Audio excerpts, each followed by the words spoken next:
Tu l'as déjà commencé? Oui, en fait pour l'exercice 1, je veux bien que tu m'aides, c'est pour la question 5. Ça marche. Bon, on va essayer de faire les autres aussi rapidement. Tu vois Bah, bien le est-ce que ça, tableau? Ouais, vas-y. ouais, c'est bon. Est-ce que ça te dérangerait qu'on fasse juste la question 5 pour après faire plus d'exercices? Ça marche, mais je sais pas. Attends, donc Je justifier crois qu'il que n'y a, I. y a pas besoin des questions précédentes. Ouais, ça marche. Bon, on va les faire oralement. Donc justifier que I appartient à E, c'est comment? Alors attends. En fait, j'avais dit qu'en posant A égale à 1 et B égale à 0, on obtient la matrice identité. Ouais, c'est ça. Montrer que E est un espace vectoriel, admettant IJ Et pour base. j'ai Donc fait tu les montres. 3 points. Ouais, d'accord, ok. Donc, il faut montrer que IJ est libre. Ouais, après du coup j'avais fait. Et puisqu'elle est génératrice, alors c'est ça. Ouais, c'est ça. Ensuite, les puissances de J, c'est quoi? J'avais trouvé J puissance K pour K appartenant à n étoiles égale à 2 puissance K moins 1 fois J. Euh, C'est ça ou pas? je sais pas, on va voir ça. Mais je En pense fait, que quand on c'est. calcule J au carré, ça faisait 2J. Ouais, J au cube, ça faisait 4 fois J. Du coup, j'avais fait un raisonnement par récurrence. Ah, d'accord, ok, ça marche bon. Donc, J carré, ça fait 2J. Ensuite, J J au cube, puissance 3. c'était 4 fois J. Ça fait donc 2J carré. Donc, ça fait 4 fois J. Du coup, ça fait donc J puissance 4, c'est 4J carré. Donc ça fait 4 fois 2 fois J. Donc c'est 2 puissance 3 fois J. Donc J puissance K, c'est 2 puissance K moins 1 fois J. Ok, c'est ça. C'est ça. Ouais, c'est ça. Trouver que E est stable par produit. Et là, du coup, j'ai fait M de AB fois M de CD, puis j'ai montré qu'on trouvait M de D'accord, AC virgule BC. très bien. Ensuite, ensuite dans cette question, exprimer en fonction de A, B et P. T'as essayé Là, avec cette question? bah, en fait, là, j'arrivais pas à. Pour la 5A, en fait, j'ai commencé à essayer de trouver au rang 2, puis pour essayer de faire un raisonnement par récurrence. Sauf que. Attends,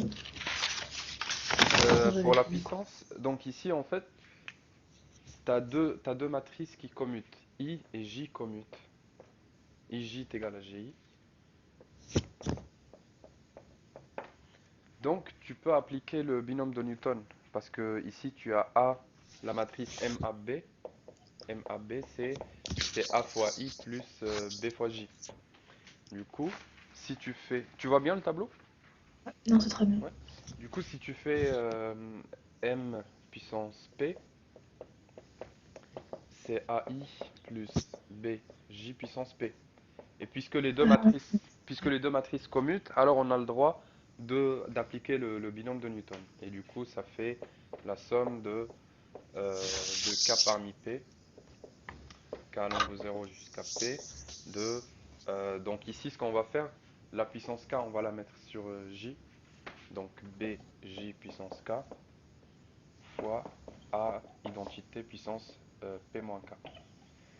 Et du coup, ça fait.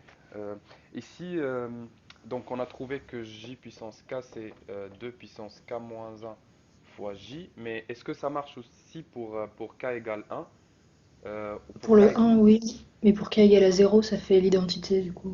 Enfin, voilà, pour K j'ai fait un égale. cas. C'est ça, donc pour K égale 0, ça marche pas. Donc il faut juste faire attention à ça ici. Donc ça, A fois I, c'est juste. C'est A fois l'identité, puissance P moins K, donc on va le garder.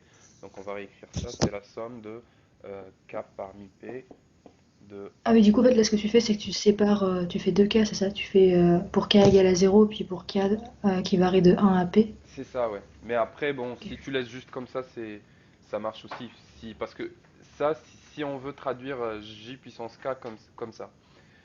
Mais il faut le traduire parce qu'après, je pense la question d'après, il demande exprimer en fonction dans la base IJ. Ah oui, voilà, c'est ça. Il faut l'exprimer. Donc ici, on a A puissance P moins K fois B puissance K fois J puissance K. Donc ici, J puissance K, c'est 2 puissance K moins 1 fois J pour les K différents supérieurs ou égal à 1. Mais pour K égale 0, c'est l'identité, donc il faut faire les deux K. Donc ici, on va mettre K allant de 1 jusqu'à P, plus le K qui est égal à 0. Donc quand K égale 0, qu'est-ce qu'on a ici? On a 0 parmi P, c'est 1. Ça, c'est 1, c'est l'identité. Et ça, c'est A puissance P. Puissance P. Donc c'est A puissance P fois l'identité. Et ça, J puissance K, c'est 2 puissance K moins 1 fois J. Donc c'est 2 puissance K moins 1.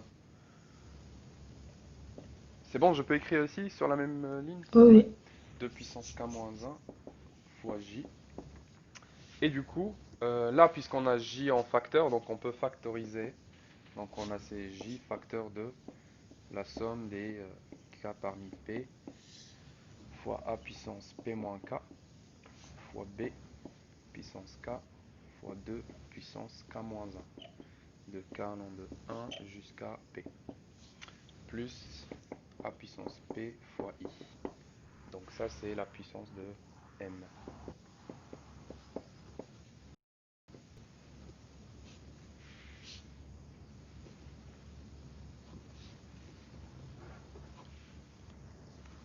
Et juste, est-ce que ça aurait fonctionné par récurrence ou il n'y avait que le binôme de Newton? Par récurrence, moi, je saurais pas trouver ça par récurrence. Je saurais pas faire la conjoncture de ça. Ce truc. Ah oui, oui. C'est un peu compliqué cette expression, donc si je te dis de montrer ça par récurrence, c'est facile, mais de le trouver, c'est-à-dire faire le deuxième, troisième, quatrième terme, essayer de conjoncturer ça, c'est difficile.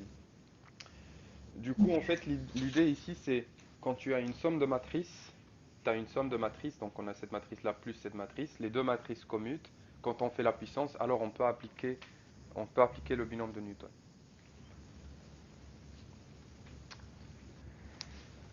Euh, prouver que, prouver qu'il existe alpha bêta tel que.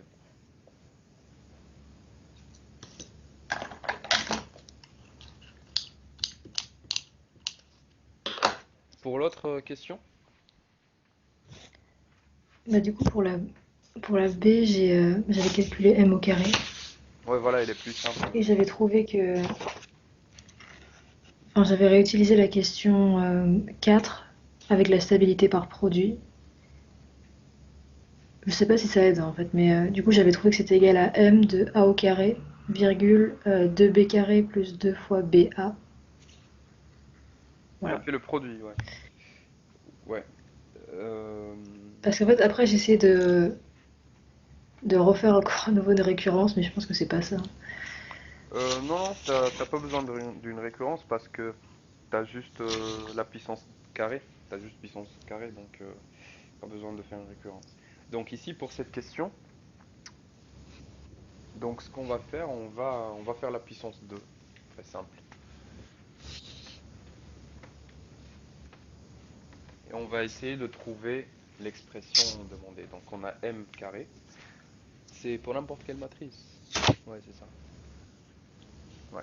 Pour la matrice M qui est égale à M de AB. Donc si on fait, donc M de AB c'est quoi? C'est A fois I plus B fois J. Ouais. Donc ici si on fait M carré, c'est ces deux matrices communes, donc on peut appliquer l'identité remarquable de ça au carré plus ça au carré plus le produit des deux au carré, le produit des deux fois 2.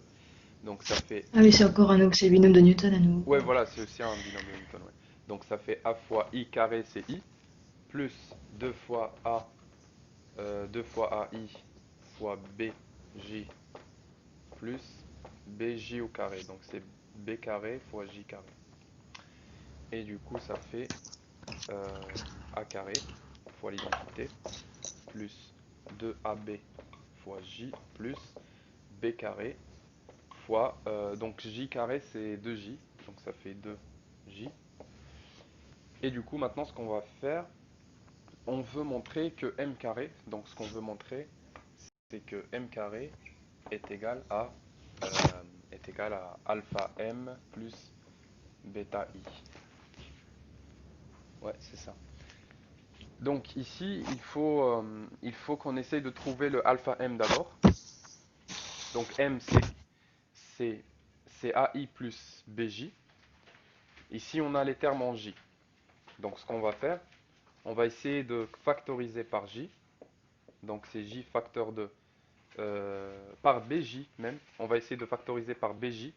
Parce que pour avoir la matrice M, il faut avoir BJ plus AI. Donc ici, on a BJ. Ici, on a 2B carré, donc ça fait 2B. Et là, on a 2A. Plus cette matrice-là, A carré fois I. Donc là, ce qu'on va faire, ici, qu'est-ce qui manque pour avoir, qu'est-ce qui manque pour avoir la matrice alpha fois M? Parce que ici, alpha fois M, c'est quoi alpha M? C'est alpha facteur de AI plus BJ plus le bêta I. Ce bêta, on va le voir, ça sera notre dernier souci, le bêta. Donc ici, en fait, si tu développes, c'est alpha fois A fois I plus alpha fois B fois J. Donc ici, on a le alpha, ça c'est notre alpha, fois B fois J. Donc ce qu'il faut faire, il faut rajouter alpha fois A fois I et le soustraire. Donc on va faire plus de A plus de B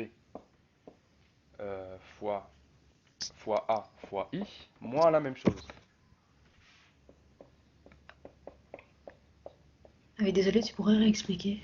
Ouais, donc là, alors, je vais juste effacer ça.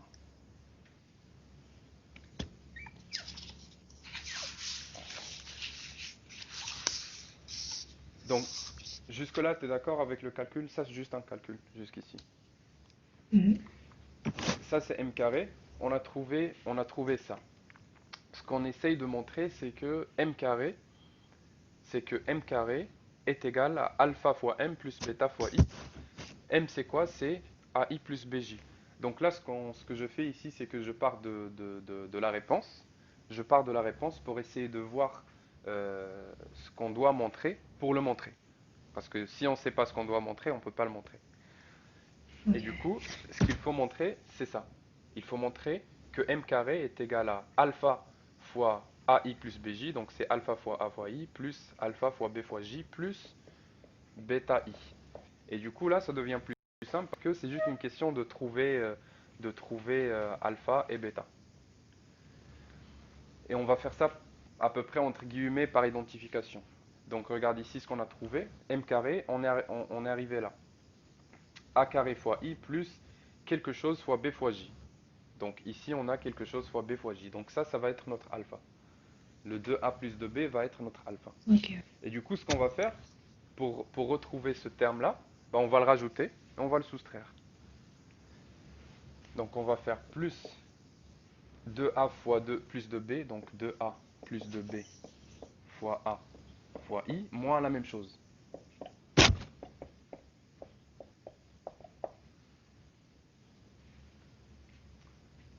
Donc là, j'ai juste rajouté ça, moins la même chose. J'ai rien fait. D'accord? Et ça, c'est notre alpha.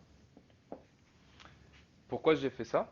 C'est pour avoir, donc là, si je factorise par alpha, qu'est-ce que je trouve? Si je factorise ici par alpha, BJ, enfin alpha facteur de BJ moins AI. plus. Plus, pardon, Et plus c'est quoi AI. BJ plus AI? Ah oui, du coup, c'est C'est le M M. et c'est ce que je montrais. Donc j'ai trouvé alpha fois M et tout le reste, c'est la matrice identité fois des coefficients. Et donc tous ces coefficients, on va les mettre dans bêta. On va dire ça, c'est notre bêta. Du coup, ce qui va rester, il va nous rester ça plus ça. Et du coup, ça fait, donc là, j'ai A carré moins ça. Donc j'ai A carré moins 2A plus 2B fois A, le tout factorisé par la matrice I, plus alpha fois BJ, alpha facteur de BJ plus AI, où alpha c'est ce facteur-là, donc où alpha c'est de A plus de B. Et du coup là j'ai trouvé bêta, donc mon bêta c'est bêta fois I plus alpha fois M avec bêta, c'est A carré moins 2A plus 2B fois A.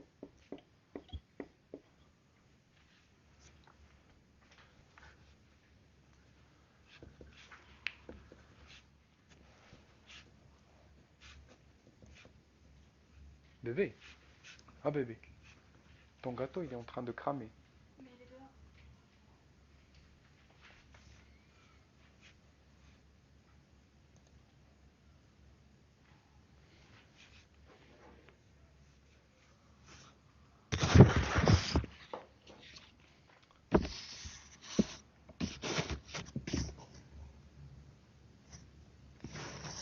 Donc en fait, avec les matrices, dès qu'on a une puissance, qu'on nous demande de calculer une puissance, on passe toujours par le binôme de Newton, c'est ça? Oui, si on a une somme.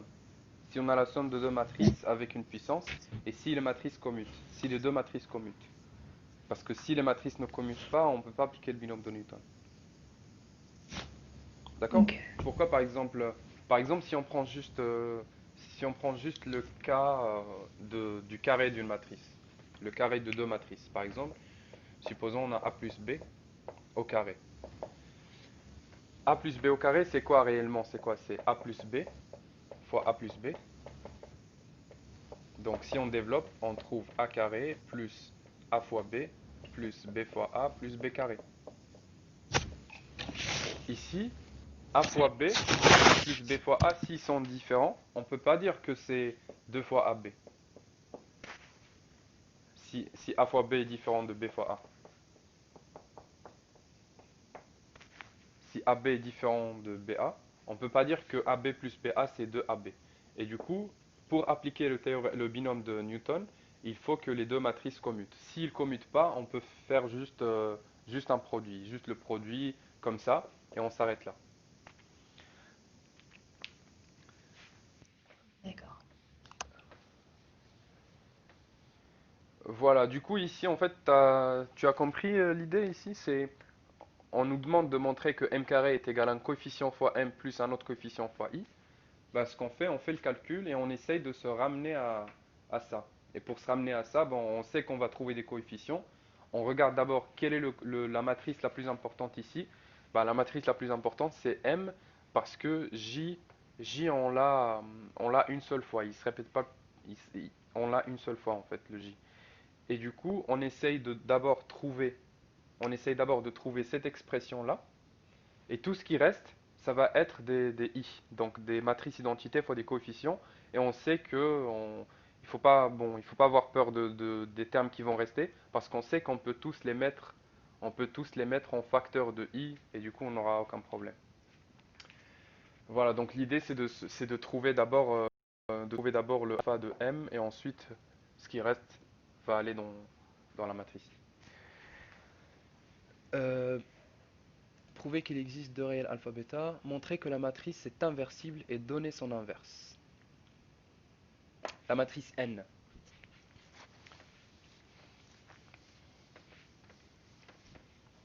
T'as une idée?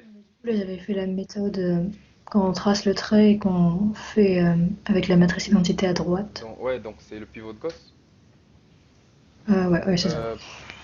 Ouais, tu peux faire ça.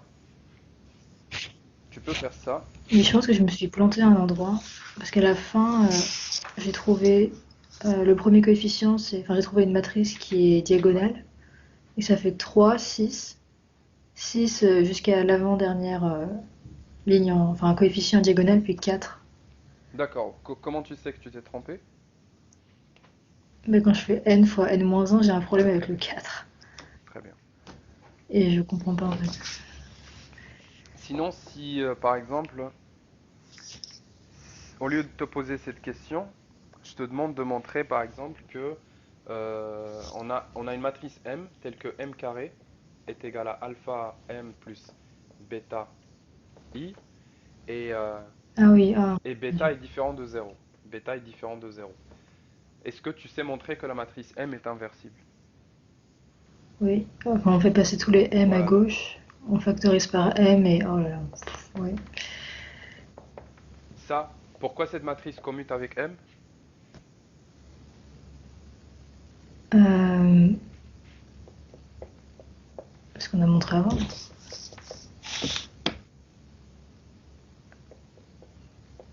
Cette matrice, c'est un polynôme en M, et le polynôme, c'est x moins alpha. Et on a dit la dernière fois que tout polynôme en M commute avec M. Quand tu appliques un polynôme à une matrice, il va forcément commuter avec M. Par exemple, si je te donne 2m carré ou 2m puissance 3 plus 4m moins l'identité, cette matrice, tu dois être capable de me dire qu'elle commute directement avec M, car c'est un polynôme en M. Tout polynôme en M commute avec M. Et du coup, donc, on a m fois m moins alpha l'identité égale bêta l'identité. On peut diviser par bêta, parce que bêta est différent de 0. Donc, ça fait 1 sur bêta moins alpha sur bêta. Ça reste aussi un polynôme en m. Cette matrice commute avec m est égale à l'identité. Donc, c'est l'inverse de m. Donc, m moins 1, c'est 1 sur bêta m moins alpha sur bêta identité. Alors, pour montrer que la matrice n est inversible, il faut écrire, n en fonction de m. Il faut écrire n en fonction de m. N, c'est quoi? La matrice n, c'est quoi? Ah oui, du coup, c'est M de Ouais, 1, 1. exactement. C'est m de 1, 1. Et on a montré tout à l'heure que pour n'importe quel, AB, m carré, donc c'est n carré, est égal à alpha fois n plus bêta fois i. Donc, pour montrer que n est inversible, il suffit de montrer que bêta est différent de 0.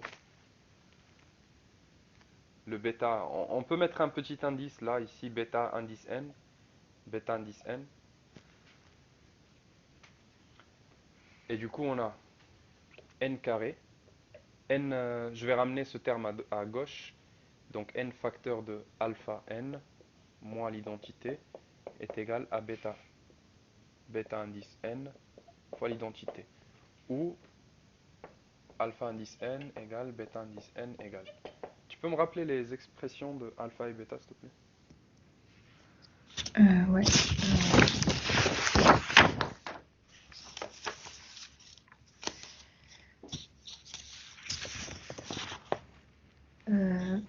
C'était où alpha et bêta?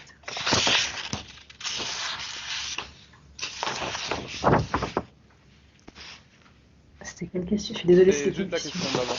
On a trouvé la question 5b. C'est la question 5b. Ouais, alors la question 5b. Alpha, c'est 2a plus 2b. Et bêta, c'est a carré moins 2a plus 2b facteur de a. Merci. Du coup, ici, A et B, c'est 1. Donc, ça fait 4. Et bêta, c'est 1. 1 moins 4 fois 1. Donc, c'est moins 3. Donc, bêta est bien différent de 0. Bêta est différent de 0. Et du coup, on a n carré. Donc, n facteur de 4n moins l'identité égale moins 3 fois l'identité. On divise par moins 3, donc on a n facteur de moins 4 tiers. N plus 1 tiers i est égal à i. Donc on va écrire la matrice moins 4 sur 3 n plus 1 tiers i commute avec n parce que c'est un polynôme car elle est polynôme en n. Elle est un polynôme en n.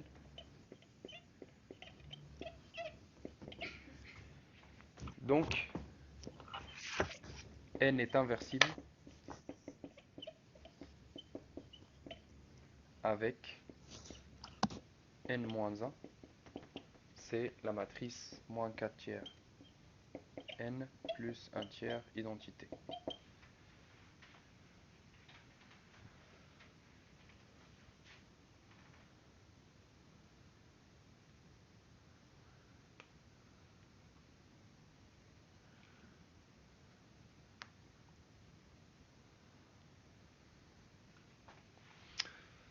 Euh,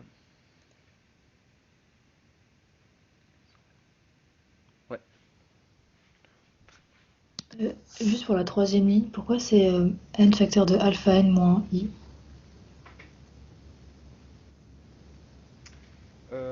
N carré. Ah oui, pardon, c'est n moins alpha i. N Ok, moins super, alpha i. merci. N moins alpha i. Donc tout ça corrigé.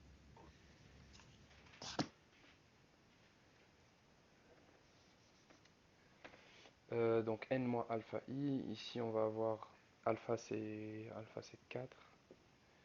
Donc moins un tiers fois donc moins 4 sur moins 3, ça fait 4 sur 3. Et là, donc ça fait moins un sur 3. 4 sur 3, moins un tiers.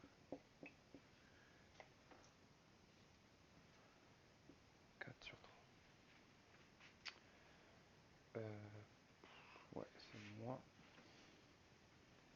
4. Pourquoi ici? Ouais, c'est bon.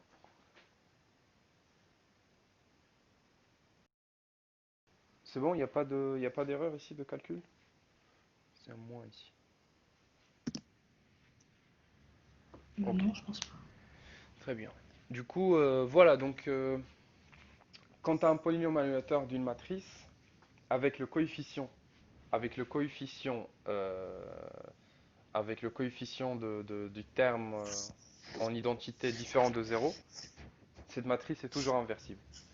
La dernière fois, quand on a fait l'exercice de montrer qu'une matrice, soit F un endomorphisme, montrer que F admet un polynôme annulateur, la question suivante que je voulais te Mhm. poser et que j'ai pas posée, c'est de montrer que F est inversible ou F est un automorphisme si seulement si, euh, donc si on a un polynôme annulateur, donc P de F, qui est égal à la somme des alpha k fois F puissance k est égal à 0, de k allant de 0 jusqu'à 1 degré. Donc la dernière fois, on a trouvé n carré jusqu'à n carré. Euh, la question d'après, c'était montrer que si alpha 0 est différent de 0, ça implique que f est un automorphisme. F est un automorphisme, ça veut dire f est bijectif, ça veut dire que la matrice de f est inversible, est un automorphisme.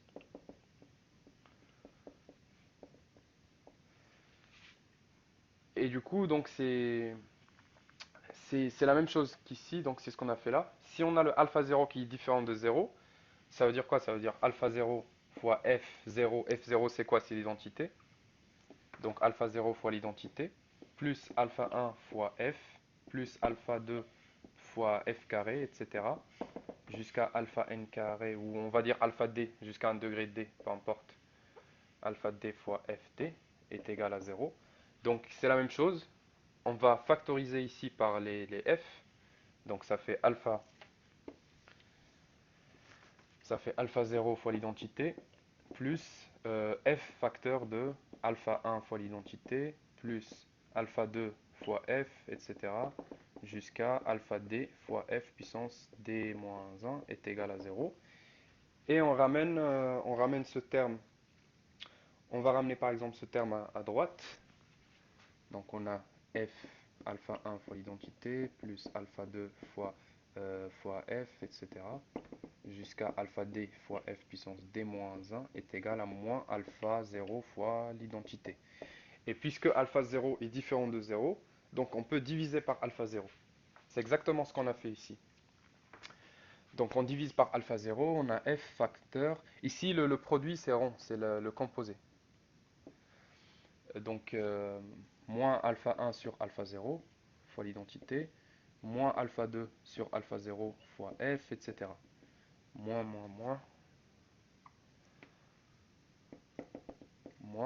alpha d sur alpha 0 fois f puissance d-1 est égal à l'identité. Et du coup, Ici, ça c'est en termes, j'écris en termes d'endomorphisme. En termes matriciels, c'est exactement ça. Tu remplaces f par sa matrice, grand M par exemple, et du coup l'identité c'est la matrice identité, c'est I, et du coup tu as la matrice M fois un endomorphisme, ça c'est un endomorphisme, qui est égal à l'identité. Ces deux endomorphismes commutent parce que ça c'est un polynôme en F, ou si on parle en termes de matrice, on va dire c'est un polynôme en M, donc les deux commutent, F commute avec celui-là, ça veut dire qu'on peut mettre ça à gauche ou à droite, c'est la même chose, et on va toujours avoir l'identité, et du coup la matrice F est inversible, l'endomorphisme F ou sa matrice M est inversible, et son inverse c'est cet endomorphisme-là. C'est exactement ce qu'on a fait ici. Voilà, donc ça c'est un classique, c'est un grand classique qu'il faut retenir. Donc la prochaine fois, si tu as un endomorphisme, si tu as un polynôme, si tu as un polynôme qui annule la matrice, ta matrice n ou peu importe, tel que, tel que le coefficient. Donc ici, si tu veux ce polynôme, c'est quoi le polynôme qui annule cette matrice? Du coup, c'est x carré moins alpha n moins Ouais. bêta. Donc le polynôme c'est x carré moins alpha x moins bêta. Si tu as un polynôme qui annule une matrice, tel que le coefficient de x puissance 0, ça c'est le coefficient constant si tu veux, le coefficient de x puissance 0 est différent de 0, tu as directement la matrice est inversible. Pourquoi? Parce que tu peux factoriser, ce polynôme il annule la matrice, donc tu peux dire que c'est égal à 0, c'est exactement ce qu'on a fait ici. Tu gardes ce terme en identité puisqu'il est non nul, son coefficient est différent de 0. Donc tu le gardes d'un côté et tu ramènes tout de l'autre côté, tu factorises par f et tu as un produit qui est égal à l'identité. Et du coup ta matrice est inversible, ou ton endomorphisme est un automorphisme. Donc en gros, c'est vraiment pour tous les polynômes annulateurs, c'est le coefficient qui correspond au degré Exactement, 0 et non nul. exactement.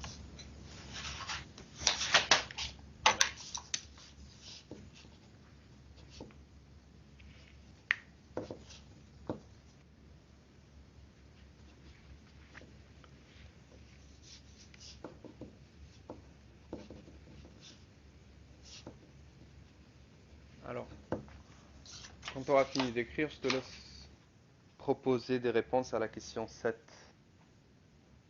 Du coup, on commence par la A. Ouais, en fait, la 7A, j'avais pris.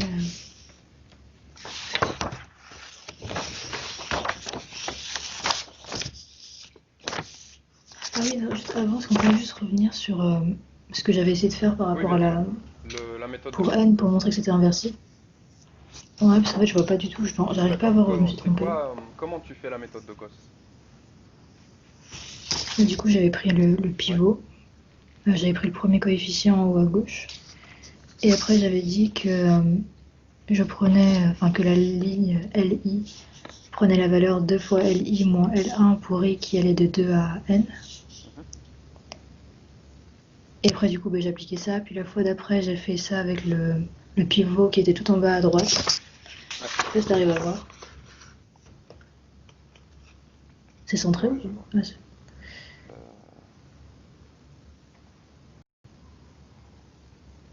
Euh, ok. Ok, ok. Donc au début, tu as... Ouais, c'est ça, c'est ce qu'il faut faire.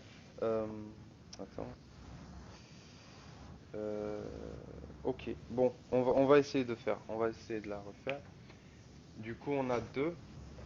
On a la matrice 2. Il y a des 1 sur la diagonale, ouais. Il y a des 1 sur la diagonale. 1, ensuite 2. Ensuite, on n'a que des 1 ici, des 0 ailleurs, et là, on a des 1 et des 0 ailleurs. Donc, pour le pivot de Gauss, ce qu'il faut faire, c'est... Donc là, tu vas mettre la matrice identité.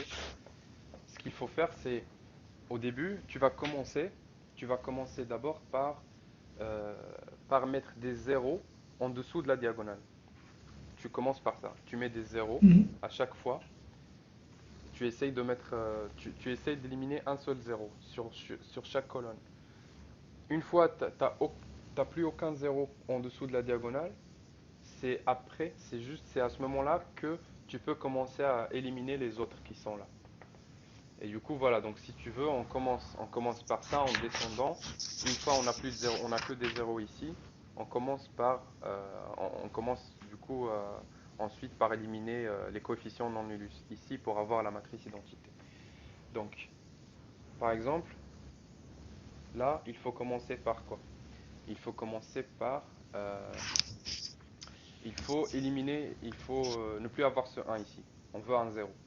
Donc si on veut un zéro, qu'est-ce qu'on va faire? On va faire 2 fois cette ligne moins cette ligne.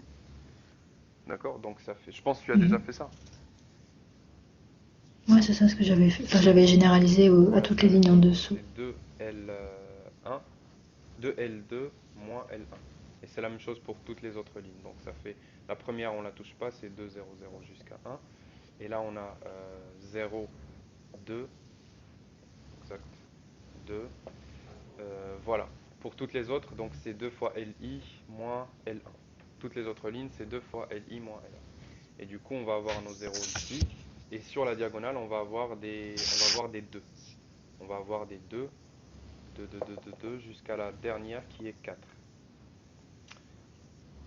Mais je comprends pas pourquoi t'avais écrit un 2 pour la deuxième ligne, La la dernière, toute dernière ici, colonne. la La dernière colonne. deuxième ligne La et dernière la colonne, parce dernière que ici, colonne. on a un 1, ici, il y a un ici. Mais Ah, du coup, on 2, fait ah oui, deux oui, c'est vrai. fois. On fait 2, 2 moins un, donc ça fait un. C'est ça? Ça fait un, et pour les Ouais, autres c'est aussi. ça. Toutes les autres, c'est des 1. Très bien. Et du coup, la dernière, La dernière, c'est 4 moins un, donc c'est 3. c'est 3. Ok. 4 moins un, c'est 3. Les autres, du coup, c'est des zéros. Très bien. Et du coup, il faut faire la même chose ici. Donc, si on fait la même chose ici, on a la première ligne, on la garde. Donc, c'est 0, 0. Les autres, c'est donc 2 fois moins. Donc, ça fait, on va juste avoir des 2. Donc, c'est des 2 partout. Avec un moins un ici. Avec un moins un à la première. Donc, ici, on va avoir des moins un. Et le reste, c'est des 2. Du coup, là, c'est très bien. On a fini par mettre des zéros en dessous de la diagonale. Ce qu'on va faire ensuite, c'est de retirer les zéros ici. Pour retirer les zéros ici, ce qu'on fait, c'est qu'on commence par l'avant-dernière ligne. On commence par l'avant-dernière ligne. Donc, ce qu'on va faire, on va utiliser la dernière ligne pour retirer le zéro qu'on a à l'avant-dernière ligne. Les zéros qui sont. Pardon, pas Mm. retirer les zéros, mais mettre des zéros. Et du coup, ce qu'on va faire, on va. L'avant-dernière ligne, c'est-à-dire ln-1, elle va recevoir 3 fois elle-même moins la dernière ligne. C'est ça? Et du coup, on a 2. Ouais. Ici, on a un 0. La dernière ligne, on ne la touche pas, c'est 0, 0. Voilà. Et pareil pour les autres. Pareil pour toutes les autres lignes. Elles vont recevoir, donc chaque, chaque ligne, elle va recevoir 3 fois elle-même moins la dernière ligne. Et du coup, on a notre résultat. Ici, on n'a que des 2 sur la diagonale. 0. Voilà, et on a des 0 ailleurs. Et on va faire la même chose ici. Donc la même chose ici. La dernière ligne, on ne la touche pas. Et toutes les autres lignes, c'est 3 fois elle-même moins la dernière. Donc 3 fois elle-même, c'est ici par exemple, on a un moins un l'avant-dernière ligne, on a un moins un 0, 0, on a un 2, et ici on a un 0. Donc ce qu'elle va recevoir, c'est moins un plus 3, donc ça fait 2. Moins un plus 3, ça fait 2. Euh, Ici on a un 2, ici on a un moins 6. Et c'est la même chose pour les autres. C'est la même chose pour les autres. Donc là, 2, 2, 2. Première ligne, c'est 1, 2.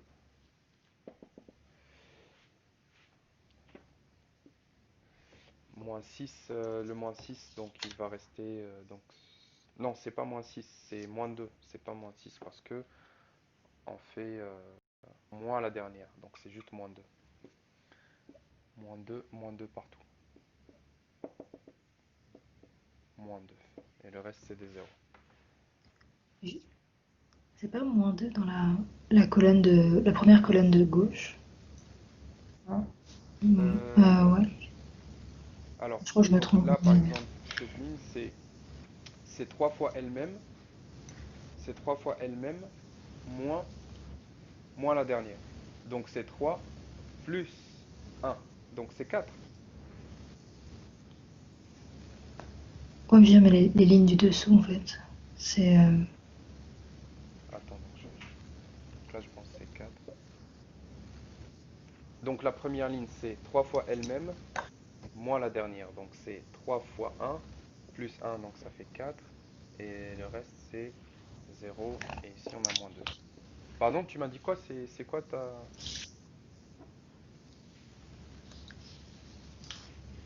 bah, en dessous, en fait, on n'a pas moins 2. Donc Ouais. c'est 3 fois moins 1. 3 fois moins 1, plus 1.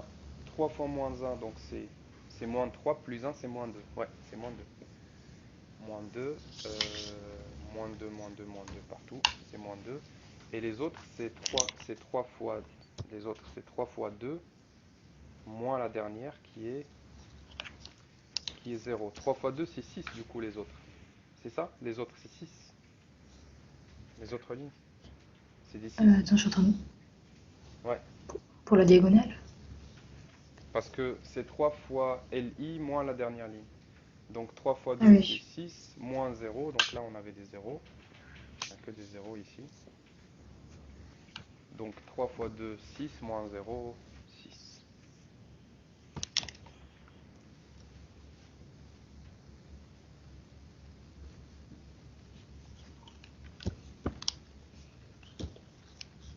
Voilà.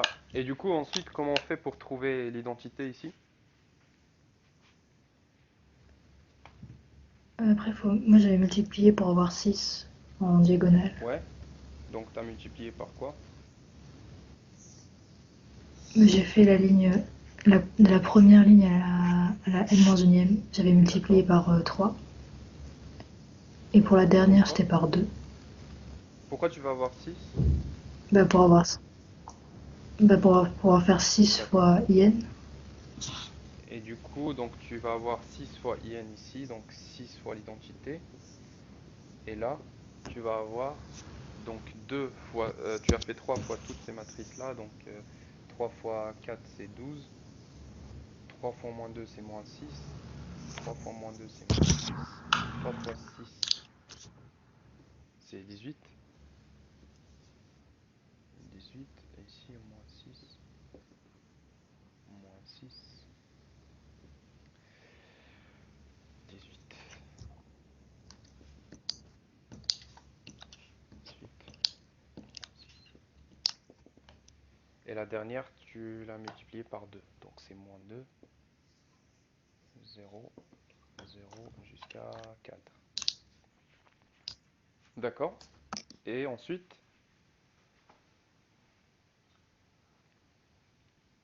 Et bah, du coup, ça montre que c'est inversible.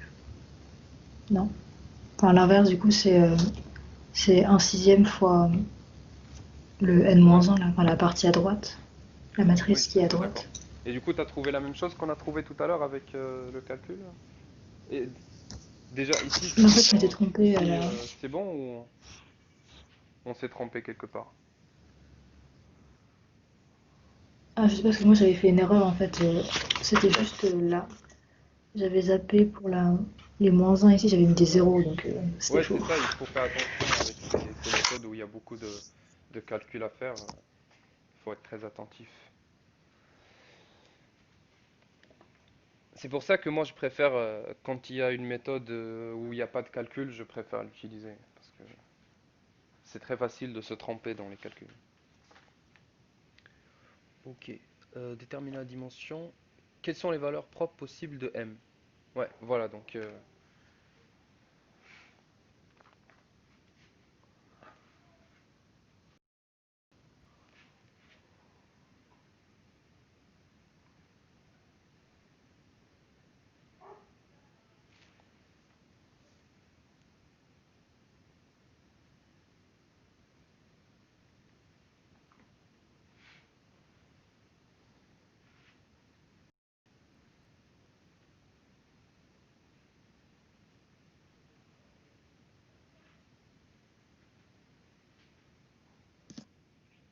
Du coup, là, j'avais trouvé A et A plus 2B.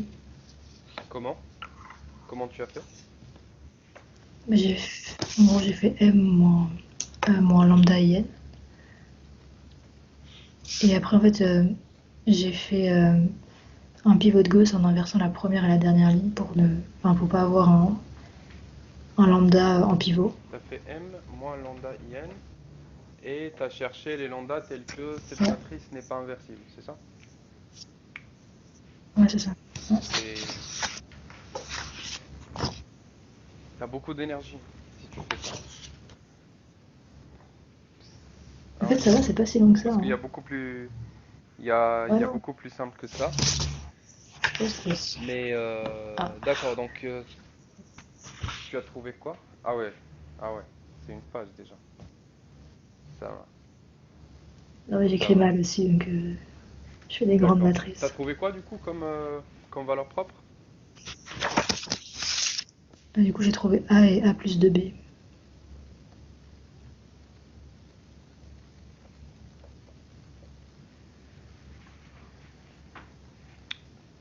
Ah, t'as trouvé ça égal au spectre. T'as trouvé ça, c'est le spectre, c'est pas Ah un. oui. D'accord, ok. Donc là, la question, en fait, si tu lis bien la question, c'est quelles sont les valeurs propres possibles de M. Quand ils disent quelles sont les valeurs propres possibles, ça veut dire que on cherche juste, euh, on cherche les possibilités où le spectre peut être. C'est-à-dire le spectre de M est inclus dans un ensemble de valeurs propres. Donc ça, normalement, ils insinuent que tu dois trouver juste. Mais ce que tu as fait est bien, d'accord? Ce que tu as fait, c'est très bien. Tu as trouvé directement l'égalité avec la méthode de. Voilà, donc tu as pris un lambda, tu as fait m moins lambda l'identité, et tu as trouvé les lambdas tels que le rang de cette matrice est inférieur strictement à n. Mais la question, c'est juste de trouver les valeurs possibles. Donc éventuellement, quelles sont les valeurs éventuellement propres de m.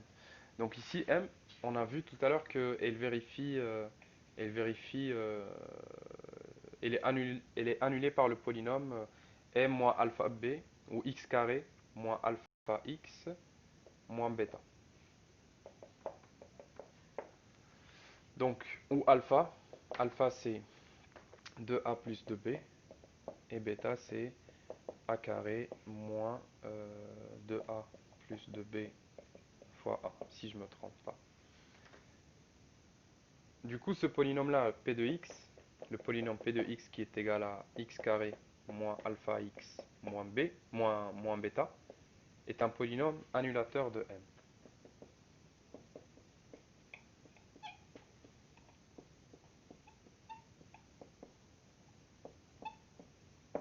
Et qu'est-ce que tu connais sur les racines d'un polynôme annulateur? Qu'est-ce que tu peux me dire sur les racines d'un polynôme annulateur d'une matrice? Oui, du coup, c'est le... je sais plus dans quel sens se fait l'inclusion, en fait, mais c'est le D'accord. spectre qui appartient aux racines, Alors, très ou bien. Bon, l'inverse. déjà que tu sais qu'il y a une inclusion, c'est très bien, parce que c'est pas une égalité. C'est pas une égalité, c'est juste dans Bon, quel par contre, je sens, sais plus dans d'accord. Je vais quel... te montrer comment tu peux C'est dans quel savoir sens. rapidement dans quel sens. Euh,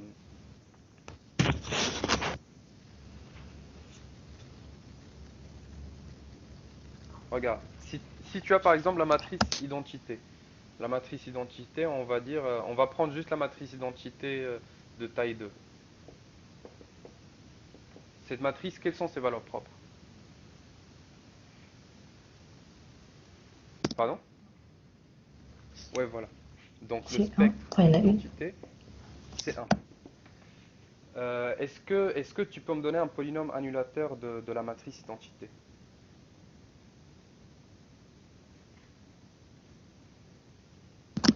Il faut passer par des carrés, non? Il faut essayer de voir quand on fait Ouais, i au si tu carré, veux faire i au carré, ça peut marcher. Mais, enfin, mais par x2 moins exemple, x, si tu prends le polynôme, attends, tu as dit quoi? X carré moins x x carré carré moins moins x, x. ça marche. X carré moins x, ça marche. Ok. D'accord, on va prendre x carré moins x, même si c'est pas vraiment le polynôme minimal. Bon, je sais que tu sais pas ce que ça veut dire le polynôme minimal parce que vous l'avez pas au programme. mais il y a un polynôme qui est encore plus, qui a un degré plus petit que 2, qui est annulateur de i, c'est le polynôme x moins 1. X moins 1. Si on pose p de x, mais ce polynôme est très bien. En fait, là, j'essaie. Pourquoi je te montre ça, c'est pour que tu te trompes plus dans le sens de l'inclusion. Je te montre ça pour trouver rapidement si un jour tu te demandes est-ce que c'est le spectre qui est inclus dans l'ensemble des racines ou est-ce que c'est l'ensemble des racines qui est inclus dans le spectre. Tu vas rapidement prendre la matrice identité, tu fais un polynôme annulateur de la matrice identité qui est x moins 1 ou qui est x carré moins x, c'est la même chose. Bon, c'est la même chose pour le but qu'on essaie d'atteindre. Donc, de ce polynôme,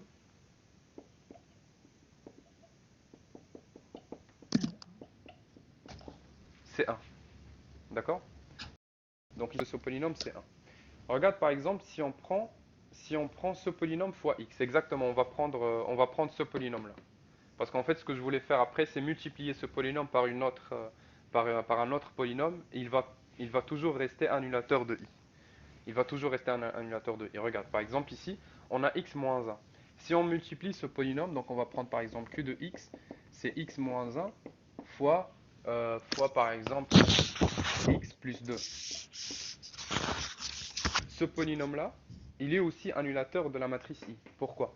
Parce que si on applique i sur ce polynôme, on a q de i2, c'est i2 moins l'identité, i2 moins i2, fois i2 plus 2 fois l'identité. Ça, c'est 0. Ça, c'est 0. Donc, ce polynôme, il est aussi annulateur de i2. Quelles sont Ok. les racines de ce polynôme? 1 et moins 2. Les racines de q, c'est 1 et moins 2. C'est 1 et c'est moins 2. Est-ce que moins 2 est valeur propre de i2? Non. D'accord? Et du coup, si on prend n'importe quel autre polynôme, on le multiplie par ce polynôme-là, on va toujours avoir un polynôme annulateur de i2, mais, mais les valeurs propres, c'est que 1. Et du coup, à partir de ça, tu peux toujours te rappeler que c'est le spectre qui est inclus dans les... Donc le spectre est inclus dans l'ensemble des racines. Dans les racines. Le spectre est inclus dans les racines de polynômes annulateurs.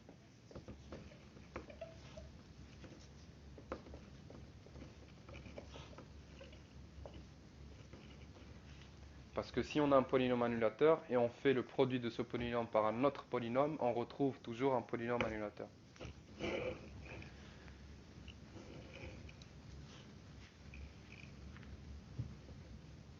Et du coup, ça veut dire quoi? Ça veut dire que une fois on a un polynôme annulateur, on peut trouver une infinité de polynômes annulateurs. Parce qu'à chaque fois qu'on fait le produit par un autre polynôme, ça reste toujours un polynôme annulateur.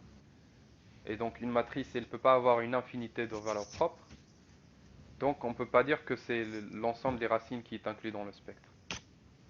Parce Ok. qu'un ensemble infini ne peut pas être inclus dans un ensemble.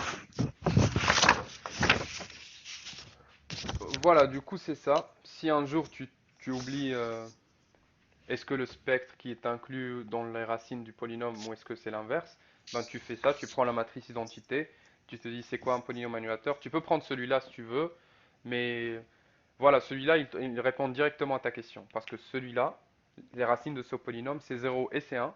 C'est 0 et 1, alors que la matrice identité, ses valeurs propres, c'est juste 1. Donc tu vois directement que c'est le spectre qui est inclus dans l'ensemble des racines et pas l'inverse.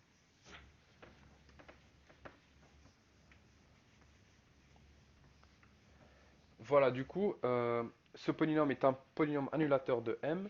Donc, donc le spectre de M, le spectre de M est inclus dans les racines de ce polynôme-là. Bon, les racines de ce polynôme, on va d'abord les déterminer. Donc, on a delta.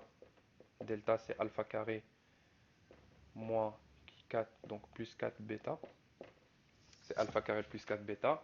Bon, il faut voir si delta est positif ou pas. Donc on a alpha et bêta, on peut faire le calcul, donc ça fait 4a carré plus 4b carré moins 4 bêta, donc c'est 4a carré, plus 4 fois 2a carré plus 2ab. Donc 4a carré simplifié avec 4a carré. 4b carré. 4b carré. Ici, ici il manque plus 8ab. J'ai oublié le 4a carré plus 4b carré plus 8ab. Donc j'ai 8, pas 4. Fais le calcul en même temps que moi, s'il te plaît, comme ça je ne me trompe pas. Donc 8ab plus 8ab. Plus, ouais, donc c'est un moins ici, c'est pas un plus, c'est un moins. Donc 8ab moins 8ab. On a 8a carré, donc il va rester 4b carré, moins 8a carré. Donc ça fait 4 facteurs de b carré, moins 2a carré. Est-ce que tu as trouvé la même chose? Ouais, T'as trouvé la même chose? ouais, c'est bon. J'ai trouvé pareil. Ok. Et du coup, delta, est-ce que delta est positif ou pas? Ben, on ne sait pas. On sait rien. On suppose dans cette question que B appartient à R étoile. Donc la seule chose qu'on sait, c'est que B appartient à R étoile. On n'a aucune information sur A. Euh, voilà, quelles sont les valeurs propres possibles de M?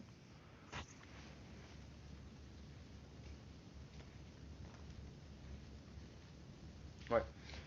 Bon, ouais, je pense on doit expliciter ces valeurs propres. Quelles sont les valeurs propres possibles de M?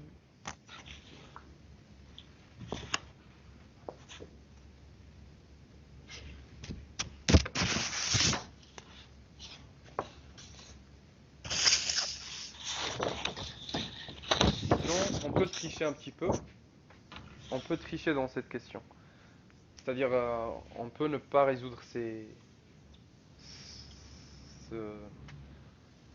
cette équation. Et on va voir les autres questions. Donc on a A et on a A plus 2B. On a A et on a A plus 2B. Et du coup, on va remplacer ici par A et on va voir si ça donne 0. Donc P de A, c'est A carré moins alpha fois A, donc c'est 2A plus 2B fois A, moins bêta. Bêta, c'est A carré plus 2A plus 2B fois A. Et on regarde si ça donne 0. Donc on a donc ça s'annule avec ça, c'est la même chose, et ça s'annule avec ça, donc c'est 0. P de A c'est 0.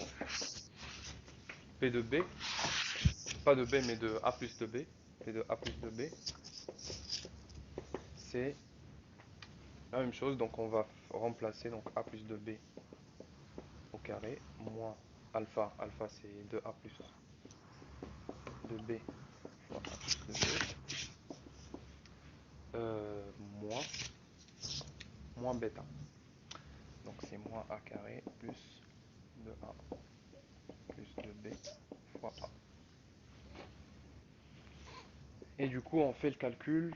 Est-ce qu'il y a quelque chose qui se simplifie rapidement? Non, il faut faire le calcul. Donc ça fait A carré plus 4AB plus 4B carré moins 2A, donc c'est moins 2A carré, etc. Je ne sais pas si tu as déjà fait ce calcul-là et ça a donné 0. Non? Non, j'ai pas encore fait ça. Voilà, donc il faut faire ce calcul-là. Il faut trouver. Si on trouve 0, ça veut dire que les racines de ce polynôme, c'est A et A plus 2B. Voilà, donc on trouve 2A fois A. Mais il fallait faire la vérification. Parce que en fait, comme j'ai posé la matrice, moi j'ai juste dit que on trouvait une matrice triangulaire supérieure, que les coefficients étaient non nuls. Et du coup, j'ai pris Ah oui, les... oui, ça c'est une autre méthode, de trouver les racines de ce polynôme, parce que c'est un polynôme annulateur de M, et dire ensuite que le spectre de M est inclus dans ces racines. Mais Oui. voilà, ça c'est une autre méthode. Ce que tu as fait est bon. Donc voilà, tu as trouvé les lambda tels que le rang de m moins lambda l'identité est inférieur strictement à n. Ce que tu as fait est parfait, très bien.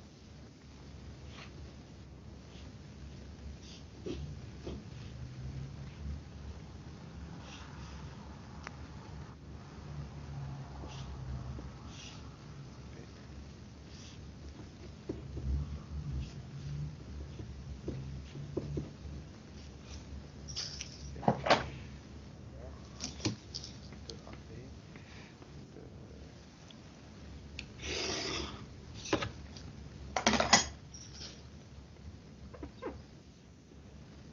B, moins 4B carré.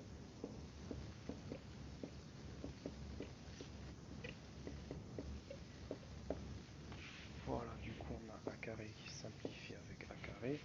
On a 2A carré qui simplifie avec 2A carré. On a 4AB, 4AB plus 2AB moins 6AB qui simplifie. On a 4B carré moins 4B carré. 4B carré moins 4B carré. Et du coup on a 0. C'est égal à 0.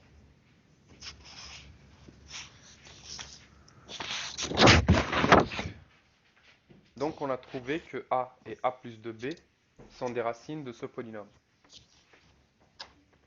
Est un polynôme D'accord. annulateur.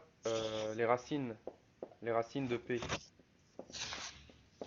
les racines de P sont A, A plus 2B. Donc le spectre de M est inclus dans cet ensemble-là. Voilà. Bah, du coup, en fait, le reste, j'avais réussi à le faire. Ok, prouver qu'il En existe. fait, Ouais, ouais. En fait, là, j'avais surtout des questions par rapport à l'exercice 2, ça marche. Attends, juste pour la B, comment tu as trouvé le noyau de la matrice M moins A identité? avec le théorème du rang. Très bien. Prouver qu'il existe un vecteur. Ok, diagonalisable dans ses valeurs propres. Ouais, voilà, la 8, c'est juste une application de la recette. D'accord. Pour l'exercice 2, tu l'as commencé? Ouais, enfin, j'ai fait la 1A, quoi. Ok, démontrer appartient au noyau. Comment tu as fait la 1? La A? Du coup, j'ai dit que donc alpha. En gros, j'ai dit que lambda, non, c'est alpha, alpha 1 jusqu'à alpha n appartenait à Kerr de M, et que donc M fois ce vecteur, ça donnait 0. Mhm. Et comme on suppose que les x1 jusqu'à xn sont des réels qui sont 2 à 2 distincts non nuls, alors bah, alpha 1 jusqu'à alpha n c'est égal au vecteur nul. Et après, j'ai réutilisé le polynôme Q en Attends, disant qu'un polynôme. pourquoi alpha 1 jusqu'à alpha n sont nuls? Parce que quand on fait m fois alpha 1 jusqu'à alpha n, enfin fois le vecteur alpha 1 alpha n, c'est égal à 0, comme ça appartient à un quart de m. Ouais, Et comme on suppose que les x1 jusqu'à xn sont des réels qui sont 2 à 2 distincts et qu'ils sont non nuls, ouais. du coup j'avais dit que c'était. Ça revenait à dire que le alpha 1 jusqu'à alpha n est égal au vecteur nul. Non, non. Non. Pourquoi? C'est quoi, pourquoi? Bah, C'est quoi la justification que les alphas soient nuls? là, comme le produit est égal à 0 et que la matrice M est non nulle, du coup, c'est-à-dire que l'autre est. Mais tu peux L'autre. trouver des matrices qui sont non nulles, telles que il existe un vecteur. Tu peux trouver M une matrice non nulle, telle que M fois un vecteur est égal à 0, sans que X soit nul. X différent de 0. Et justement, c'est ça les matrices qui sont pas inversibles. Ouais. Les matrices qui sont pas inversibles, une matrice n'est pas inversible si seulement si il existe un vecteur non nul, tel que M fois le vecteur est égal à 0.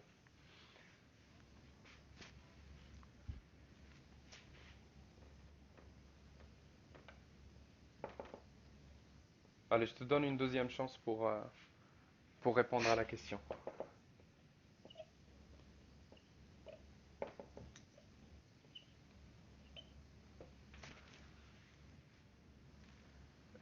Alors donc, on a une matrice matrice M, démontrer que si le vecteur appartient au noyau, alors le polynôme, voilà. Donc on a cette matrice M, telle que les xi, donc les xi sont différents, distincts de 2 à 2, donc si i est différent de j, alors xi est différent de xj. Euh, on a un vecteur u qui est égal à alpha 1 jusqu'à alpha n. Donc on veut montrer que le vecteur u appartient au noyau de M, si seulement si, ou implique noyau, alors le polynôme défini par est un polynôme nul. Alors le polynôme Q est un polynôme nul, ou le polynôme Q, c'est Q de x, c'est la somme des alpha j x puissance j. De j allant de 1 jusqu'à n.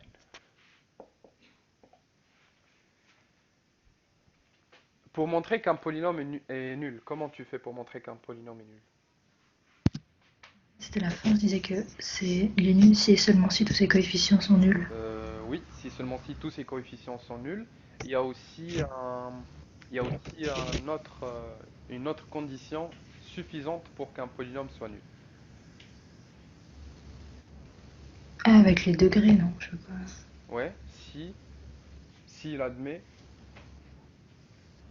Ah oui, n plus une voilà, racine, un truc comme ça. s'il admet plus de racines que son degré, alors, si un polynôme admet plus de racines que son degré, alors le polynôme est nul. Donc ici, on a le polynôme Q.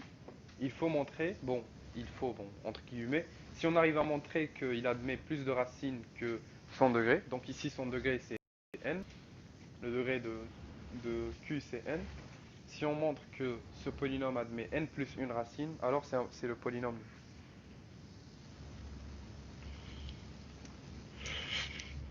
Est-ce que tu peux montrer ça?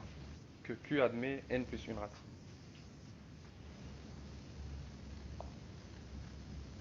Hmm.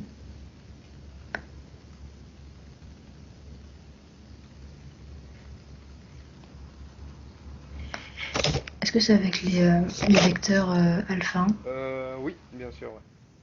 Le vecteur U. Parce que du U, ouais. coup, Donc là, en fait, il faut supposer. Donc c'est toujours dans cette hypothèse-là. On suppose que U appartient à Ker de M. Donc si U appartient à Ker de M, alors si U appartient à Ker de M, on a. Donc ça veut dire quoi? U appartient à Ker de M, ça veut dire que M fois U est égal à 0.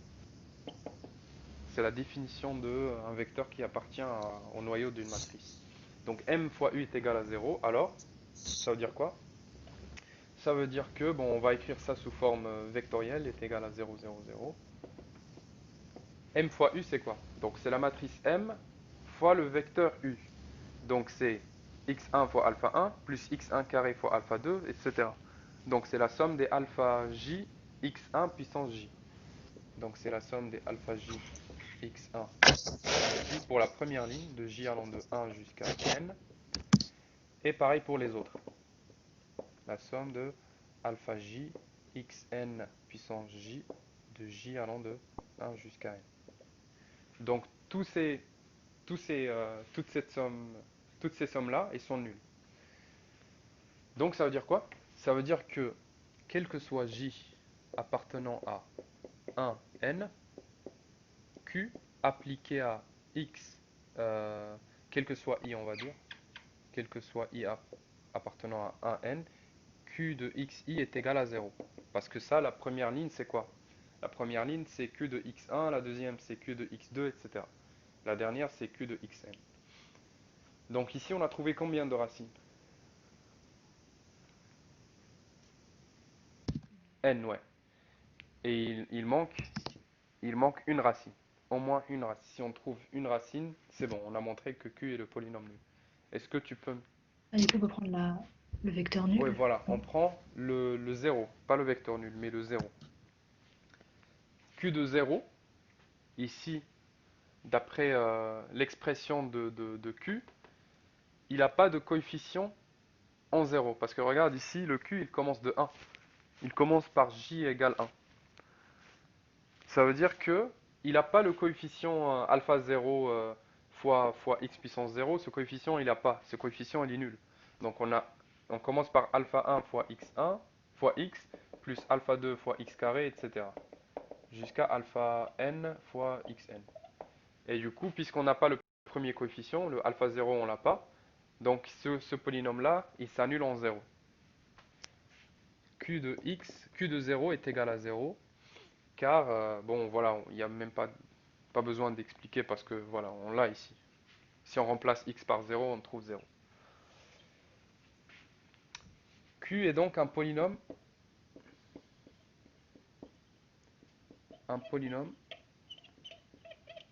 de degré n admettant une plus une racine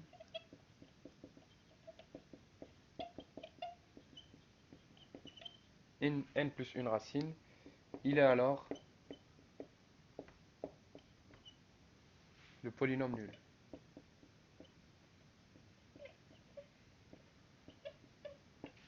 C'est le polynôme nul. Et c'est maintenant on va utiliser ce que tu as dit tout à l'heure. Le polynôme nul, c'est un polynôme qui a tous ses coefficients égaux à 0. Puisque tous les coefficients de m sont nuls, donc ça veut dire que les alphas, c'est les alpha j. Les coefficients de q, c'est les alpha j. Donc quel que soit j, alpha j est égal à 0. Q est égal à 0, donc quel que soit j de 1 n, alpha j est égal à 0.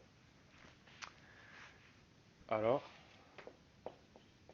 le vecteur u qui est égal à alpha 1 jusqu'à alpha n, c'est le vecteur nul. C'est le vecteur nul. C'est le vecteur nul. Et puisque c'est le vecteur nul, on déduit que la matrice M est inversible. On déduit que la matrice M est inversible. B.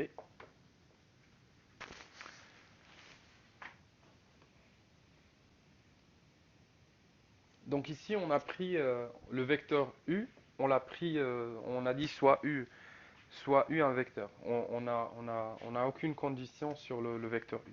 Donc n'importe quel vecteur qu'on prend qui appartient au noyau de M, ce vecteur il est égal à 0.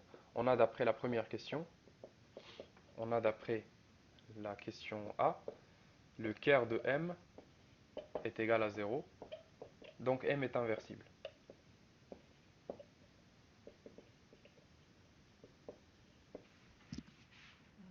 Mais en fait, là, on sait que le vecteur U appartient à ker de M, mais comment est-ce qu'on sait que ker de M vaut 0?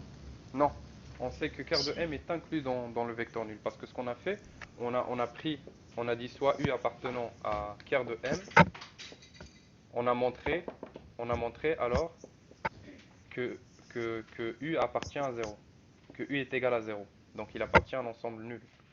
Donc ça veut dire quoi ce raisonnement? Ça veut dire que ker de M est inclus dans 0. Parce qu'on a pris U appartenant à ker de M et on a montré que ce U est égal à 0. Ok, d'accord. Donc là, Et le 0, ah oui, donc le U, oui, il c'est est trouvé. inclus dans ker de Ouais. M parce que ker de M c'est un espace vectoriel. Le noyau d'une matrice c'est un espace vectoriel et tous les espaces vectoriels contiennent le 0.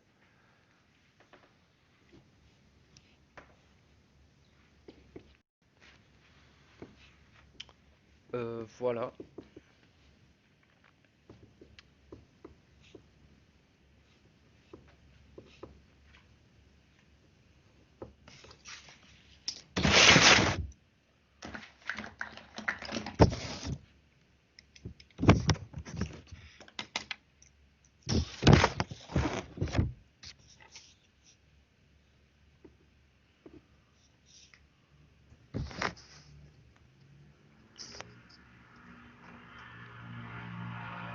Alors pour la deuxième question, soit x, y, deux variables aléatoires définies sur le même espace probabilisé. On note U, le vecteur colonne de coordonnées. Je vais écrire le... Donc soit x, y, deux variables aléatoires définies sur le même espace probabilisé.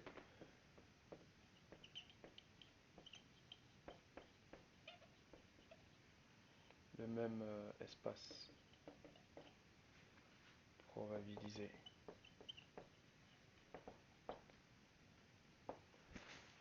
oméga AP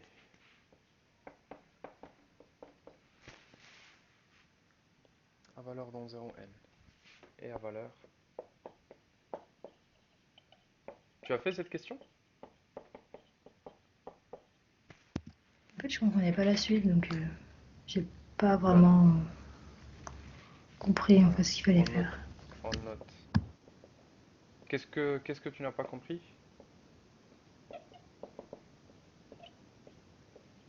C'est pas enfin, le fait qu'ils rendent des probabilités avec des espaces Ouais, probabilisés. non, espace probabilisé, il faut pas avoir peur de ça, c'est juste, c'est, toi tu vas voir ça comme des coefficients. Donc tu as un vecteur, t'as un vecteur qui a des coefficients. Voilà, c'est tout, tout ce que tu dois considérer pour cet exercice. Donc on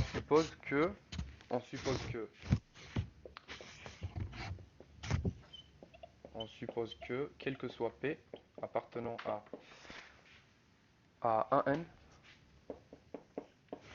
l'espérance de x puissance P est égale à l'espérance de y puissance P. La première question, c'est montrer qu'il existe une matrice A telle que A fois U est égal à 0. Première question, montrer qu'il existe une matrice M, une matrice A,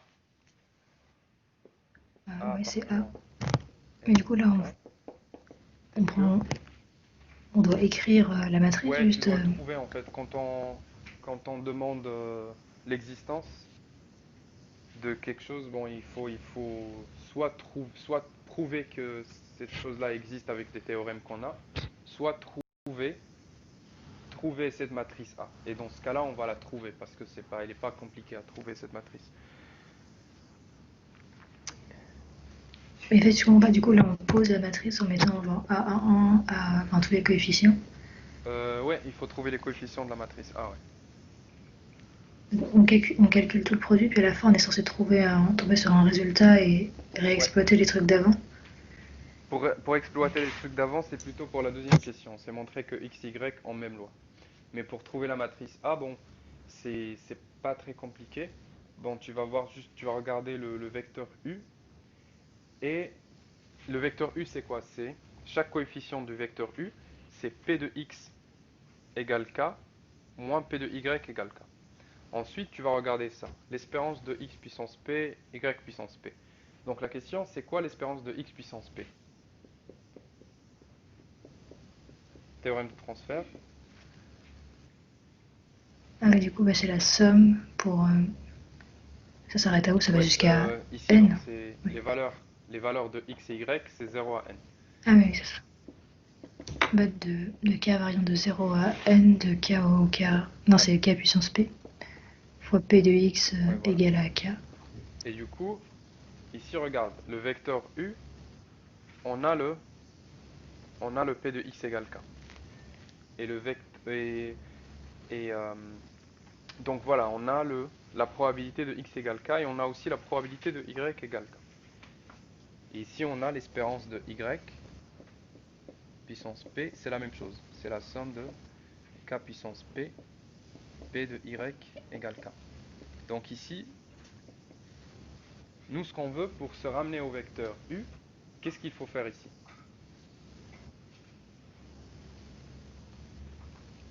Voilà, Ah, et du coup, on les somme. voilà, c'est ça. Ah non, on les soustrait, pardon. C'est-à-dire on fait une relation linéaire entre les deux. Et cette relation linéaire, c'est exactement le premier, 1 fois le premier moins 1 fois le deuxième. Parce qu'on a un coefficient commun pour chaque terme qui est k puissance p. Et donc, on va avoir la différence des deux qui est égale à 0 parce que les deux ils sont égaux, qui est égale à la somme de k puissance p fois px égale k moins py égale k. Et ce terme-là, c'est uk.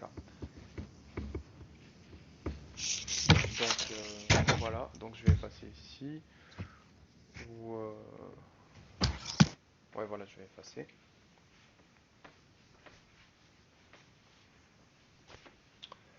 Donc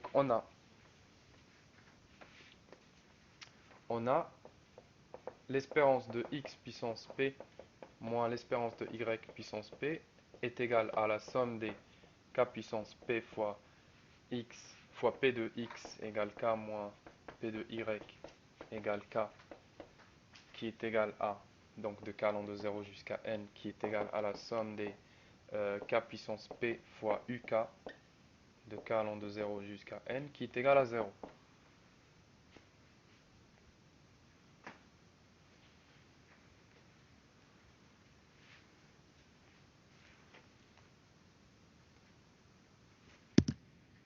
Ouais. Juste, alors je comprends que UK ça vale 1, mais pourquoi la somme de k variant de 0 à n des k puissance p ça fait 0? Parce que c'est... Il faut regarder ça en fait. Bon, j'ai juste écrit ça, et comme l'espérance de x puissance p égale l'espérance de y puissance p, on a l'espérance de x puissance p moins l'espérance de y puissance p est égale à 0. Donc ce terme est égal à 0. Ah oui, du coup c'est par linéarité de l'espérance ou c'est même pas la peine Ah de... oui, oui, c'est par linéarité de l'espérance, ouais. C'est par linéarité de l'espérance, pardon.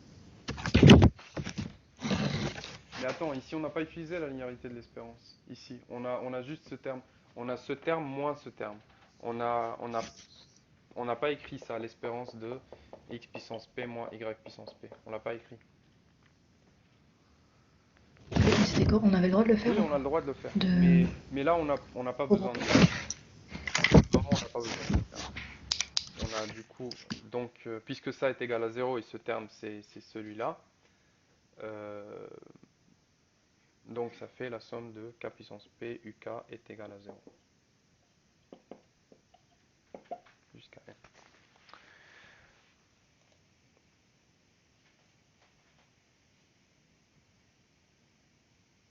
Et ça, on peut l'écrire sous forme matricielle. Comment on peut écrire ça sous forme matricielle?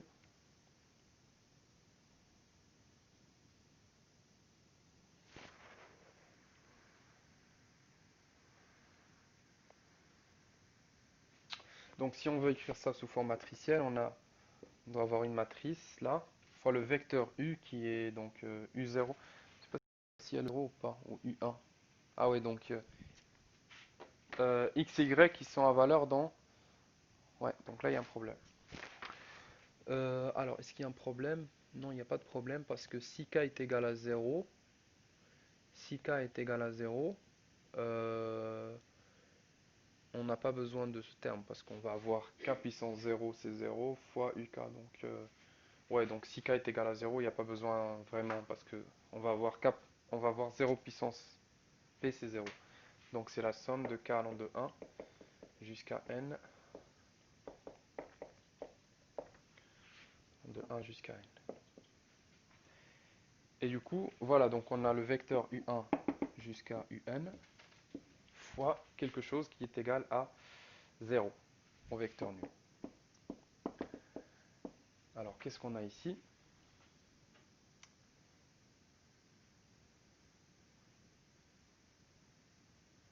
On a donc un k carré, 1...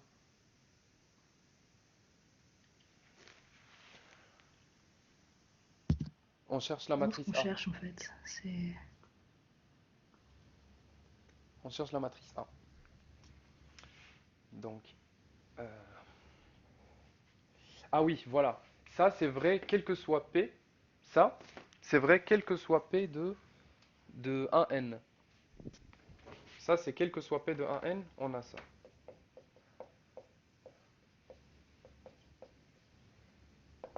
D'accord? C'est l'énoncé.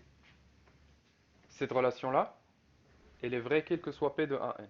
Et c'est comme ça où on va trouver, c'est comme ça qu'on va trouver toutes les lignes qu'il faut. Donc là, par exemple, pour P égale 1, on a, donc on a 1, 2, 3 jusqu'à la fin. Donc 1, 2, 3 jusqu'à n. 1, 2, 3 jusqu'à n. Pour P égale 2, pour P égale 2, on a 1 au carré, 2 au carré, jusqu'à n au carré. Pour P égale 3, on a 1 puissance 3, 2 puissance 3, etc. jusqu'à n puissance 3, etc. Jusqu'à 1 puissance n fois 2 puissance n puissance n.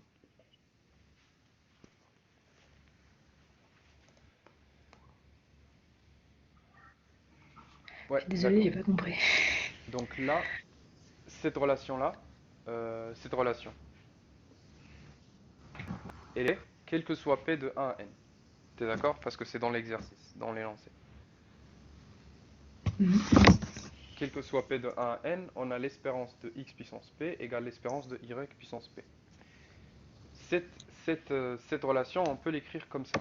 Bon, quand on fait le calcul, on a cette espérance moins cette espérance qui est égale à 0. Elle est égale à 0. On peut l'écrire comme la somme de k puissance p fois uk. Ce calcul, tu l'as compris? Oui, ça j'ai compris. Voilà. Et du coup, on a cette relation qui est vérifiée. Donc la somme de k puissance p fois uk est égale à 0. Pour tout p, cette relation elle est vérifiée pour tout p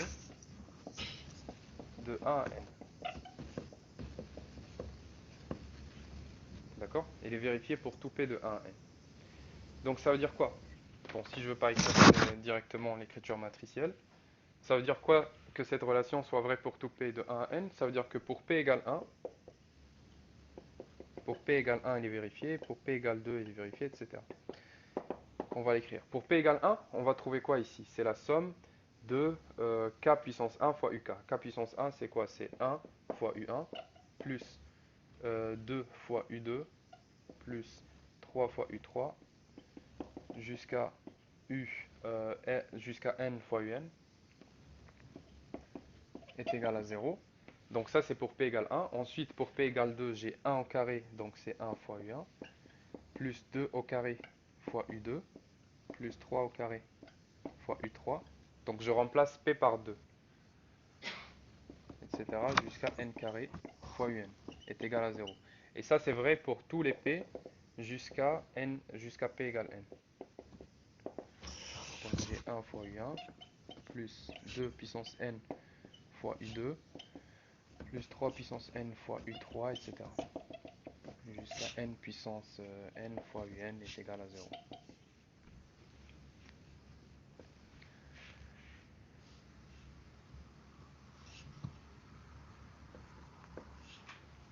D'accord? Et du coup, si tu veux écrire ça sous forme matricielle avec u le vecteur, donc le vecteur u1 jusqu'à un, comment tu vas l'écrire? Ah oui, du coup ça fera 1, 2. Ouais, voilà, On reprend juste les coefficients. c'est ça, voilà. On va reprendre les coefficients fois le vecteur colonne u1 jusqu'à un. Donc ça, c'est équivalent à cette écriture-là. La matrice fois le vecteur u1 jusqu'à un est égal à 0. Et cette matrice, c'est les coefficients qu'on a trouvés. Donc c'est 1, 2 jusqu'à n. 1 au carré, 2 au carré jusqu'à n, etc. Jusqu'à 1 puissance n, 2 puissance n, jusqu'à n puissance n.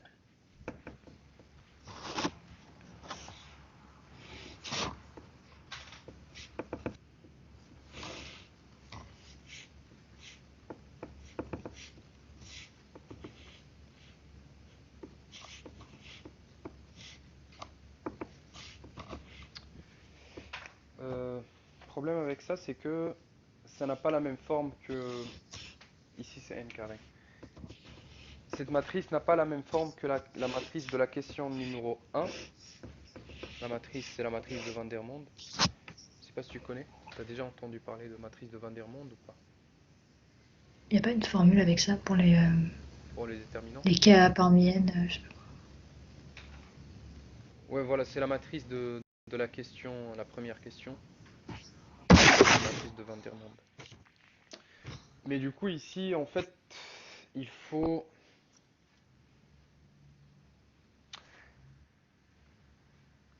On n'a pas la même forme que l'exercice, que la matrice de la question, la première question, mais c'est le même principe qui s'applique. On peut appliquer le même principe. C'est-à-dire que si on a une matrice qui appartient à son spectre, à son noyau, alors cette matrice elle est nulle. Ça veut dire que cette matrice-là, elle est inversible. Cette matrice, elle est inversible.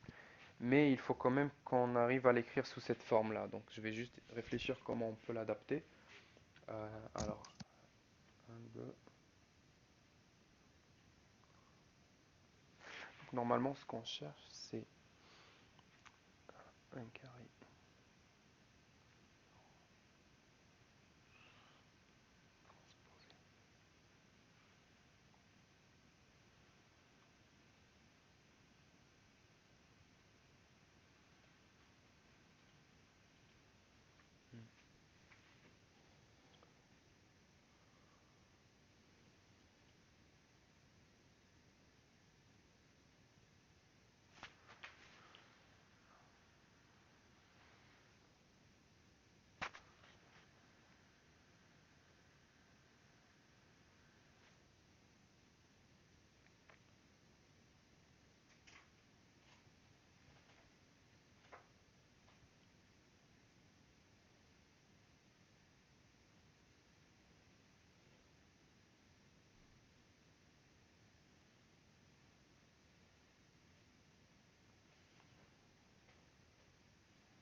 Bon, c'est pas grave. Cette matrice, elle est inversible. Cette matrice-là, elle est inversible. C'est le même principe de démonstration qu'on a utilisé pour la première question. Parce que normalement, c'est quoi la différence entre cette matrice et la matrice de la première question?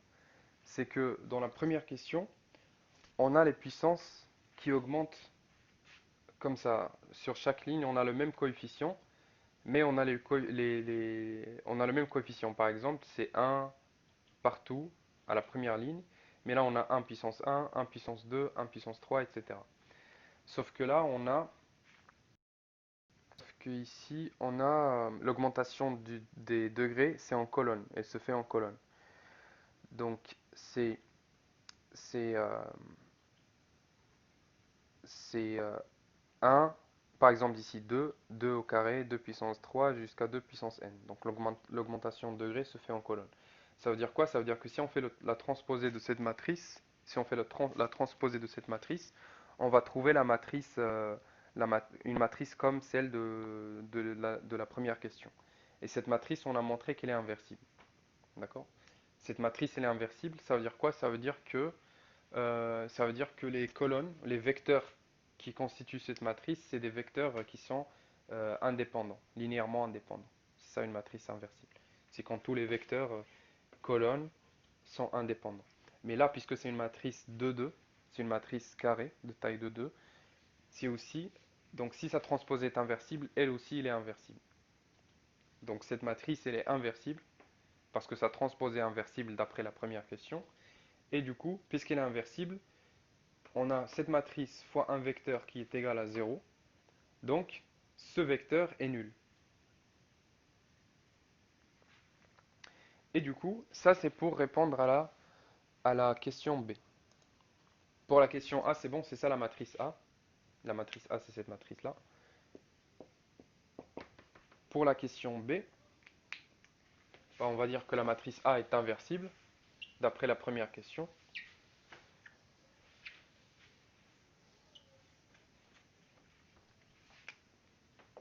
La matrice A est inversible.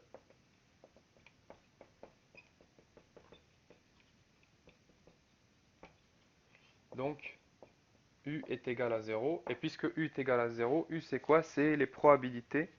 Donc, quel que soit, c'est quoi les coefficients de U? C'est la probabilité de x égale 1 moins probabilité de x égale, de y égale 1, probabilité de x égale 2 moins probabilité de y égale 2, etc.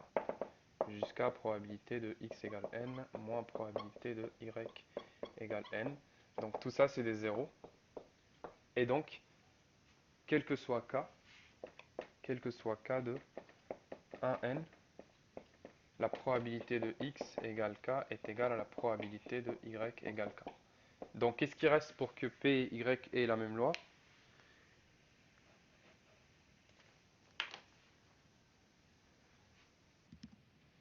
C'est bon, hein, parce qu'on a montré qu'ils avaient la même espérance, qu'ils avaient En fait, la même avoir la même probabilité. loi, c'est avoir la même probabilité, ouais, c'est ça. C'est avoir déjà les mêmes valeurs. les mêmes valeurs et on a dit que les deux sont à valeur dans 0n. Et ici, on a montré que toutes les valeurs de 1 à n ont la même probabilité. Donc, qu'est-ce qui manque?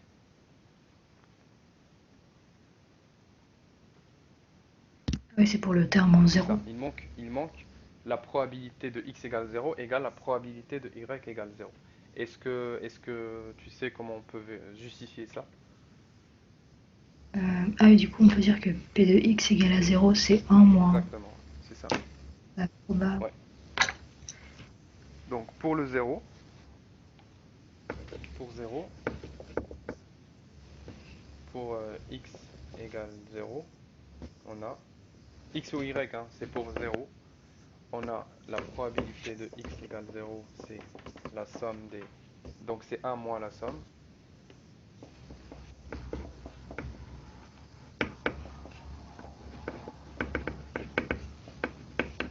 Qui est égale à 1 moins la somme de probabilité de y égale k. Déclarant de 1 jusqu'à n, donc c'est 1 moins la probabilité. Donc ça c'est la probabilité de y égale 0.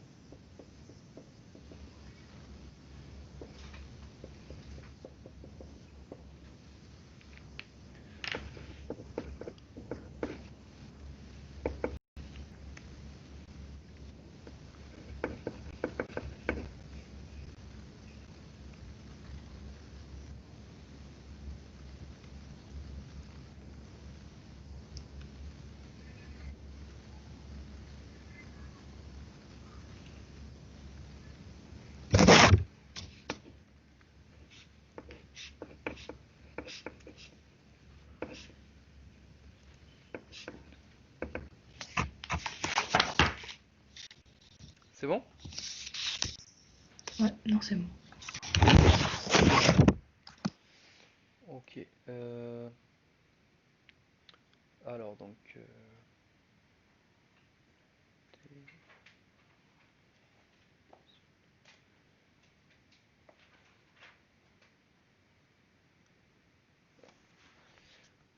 ça marche. Je vais te donner un dernier exercice.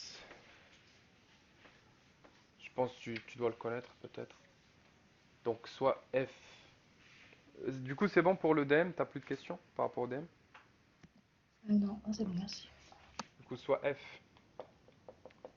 un endomorphisme de E tel que quel que soit x de E, quel que soit x de E, f de x, la famille f de x, x est une famille liée. Est une famille liée. Montrer que f est, est une homothétie. Est-ce que tu comprends l'exercice? C'est quoi une homothétie? Homothétie, ça veut dire que, donc ça veut dire que quel que soit x de E, qu'il existe un lambda, il existe un lambda de R tel que, quel que soit x de E, f de x c'est lambda x.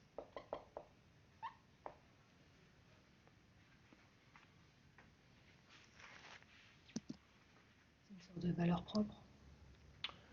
Ouais, qu'il a une seule valeur propre qui est lambda. La seule valeur propre de ce endomorphisme, c'est lambda, ouais. Donc ça, c'est équivalent aussi à il existe lambda de R tel que f, c'est lambda fois l'identité.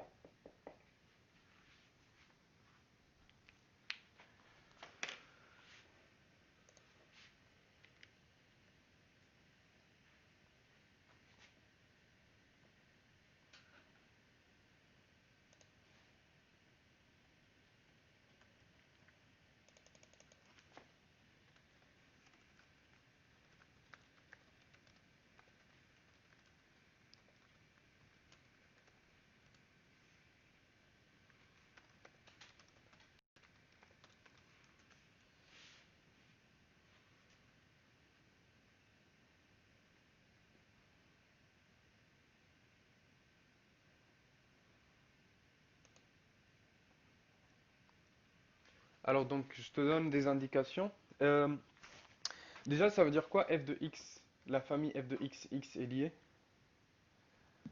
Du coup, si on fait lambda 1 fois f de x plus lambda 2 fois x, ça vaut... Enfin, il y a un des deux coefficients qui est non nul. Ouais, cette matrice, cette famille, pardon, elle est liée. Ça veut dire qu'il existe un alpha bêta. Ça veut dire que quel que soit x de E, il existe un alpha bêta de R tel que alpha f de x plus bêta x est égal à 0. Et alpha bêta, ils sont non nuls. Il y en a R moins 0, 0, privé de 0, 0. R carré moins 0, 0. Il existe alpha bêta appartenant à R carré privé de 0, 0, tel que alpha f de x plus bêta x est égal à 0. Et voilà. Et ça, tu peux l'écrire en fait quand tu as une famille de deux vecteurs qui est liée. On peut dire aussi qu'elles sont collinéaires. Si les deux... Alors, donc je vais t'expliquer ça. Une famille de deux vecteurs qui est liée, ça veut dire qu'il existe juste un alpha. Ça veut dire qu'il existe un alpha différent de 0, tel que f de x, c'est alpha fois x. Puisque ce alpha il dépend de x, donc il existe un alpha indice x, tel que f de x, c'est alpha x fois x. Pourquoi on peut écrire ça? Parce que, regarde ici, si par exemple x et f de x sont non nuls, si x et f de x sont non nuls, donc ça, x différent de 0, si x est différent de 0,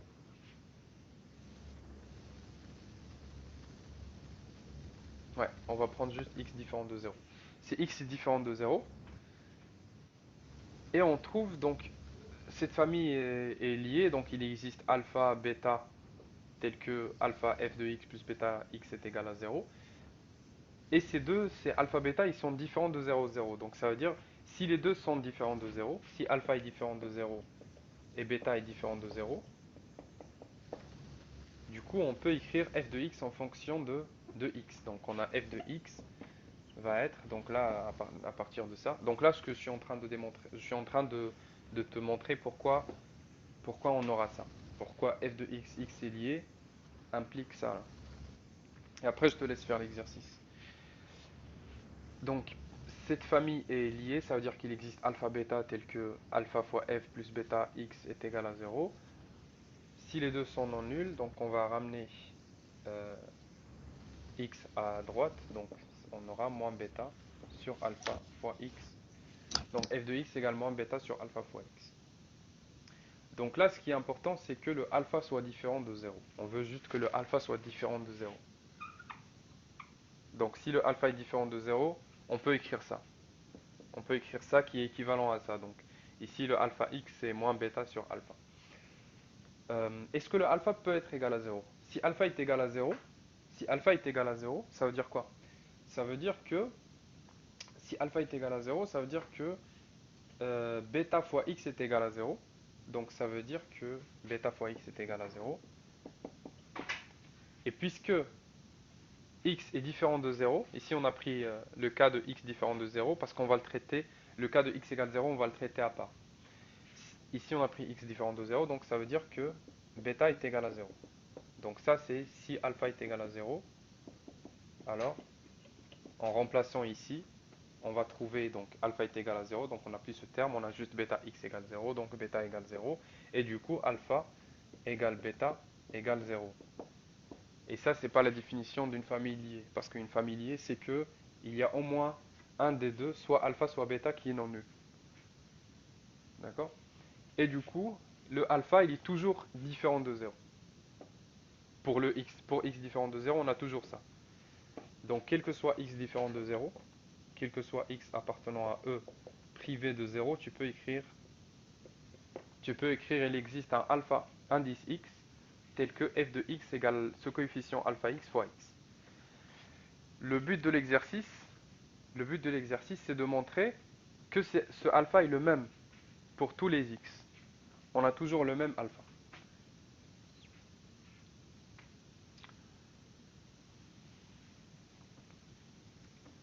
Je vais t'expliquer le but de l'exercice et je te laisse.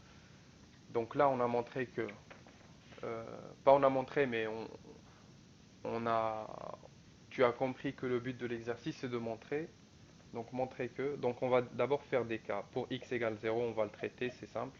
Pour x égale 0, je te laisse le traiter. Bon, il n'y a rien de... Ouais, on va commencer pour x différent de 0. Quel que soit x différent de 0, quel que soit x appartenant à e moins 0, il existe un alpha indice x appartenant à R, ouais, appartenant à R tel que f de x c'est alpha x fois x. Donc, je te laisse traiter ce cas. Il faut montrer, donc ce qu'il faut montrer, c'est que f est égal à lambda fois l'identité. Donc il faut montrer que ces alpha x sont les mêmes pour tous les x. Donc pour montrer ça, tu vas prendre x et y.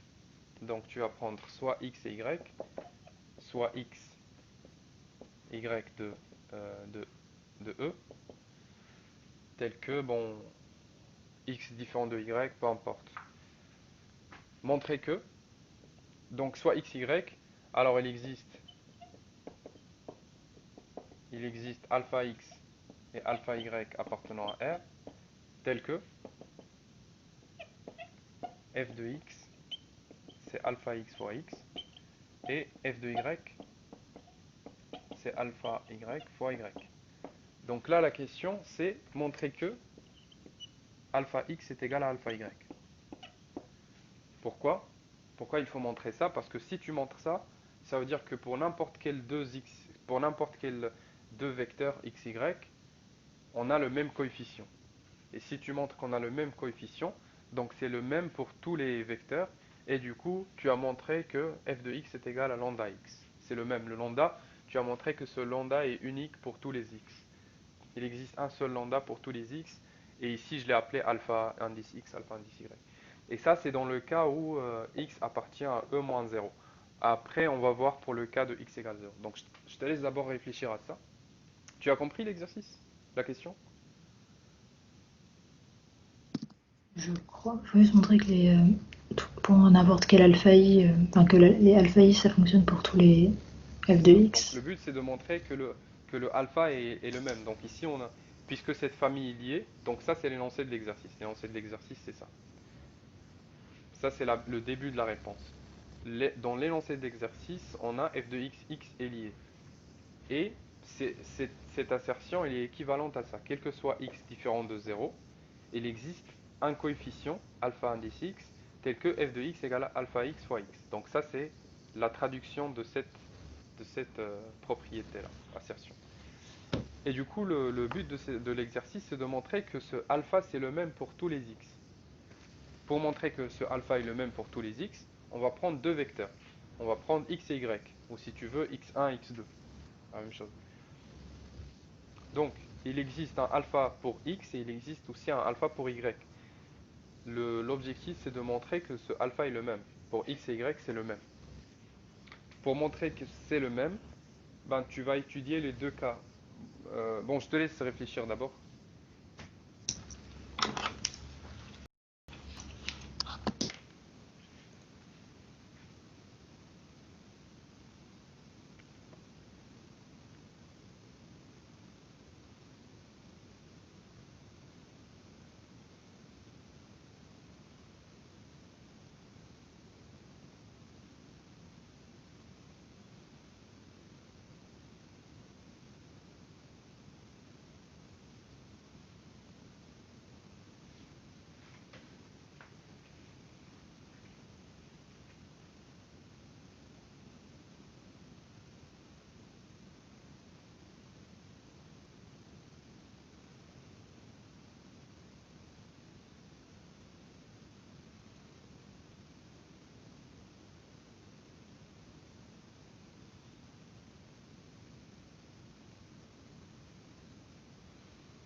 Il manque tout à l'heure, pour l'exercice de tout à l'heure, la matrice qu'on a trouvée, c'était la matrice A qui est égale à 1, qui est égale à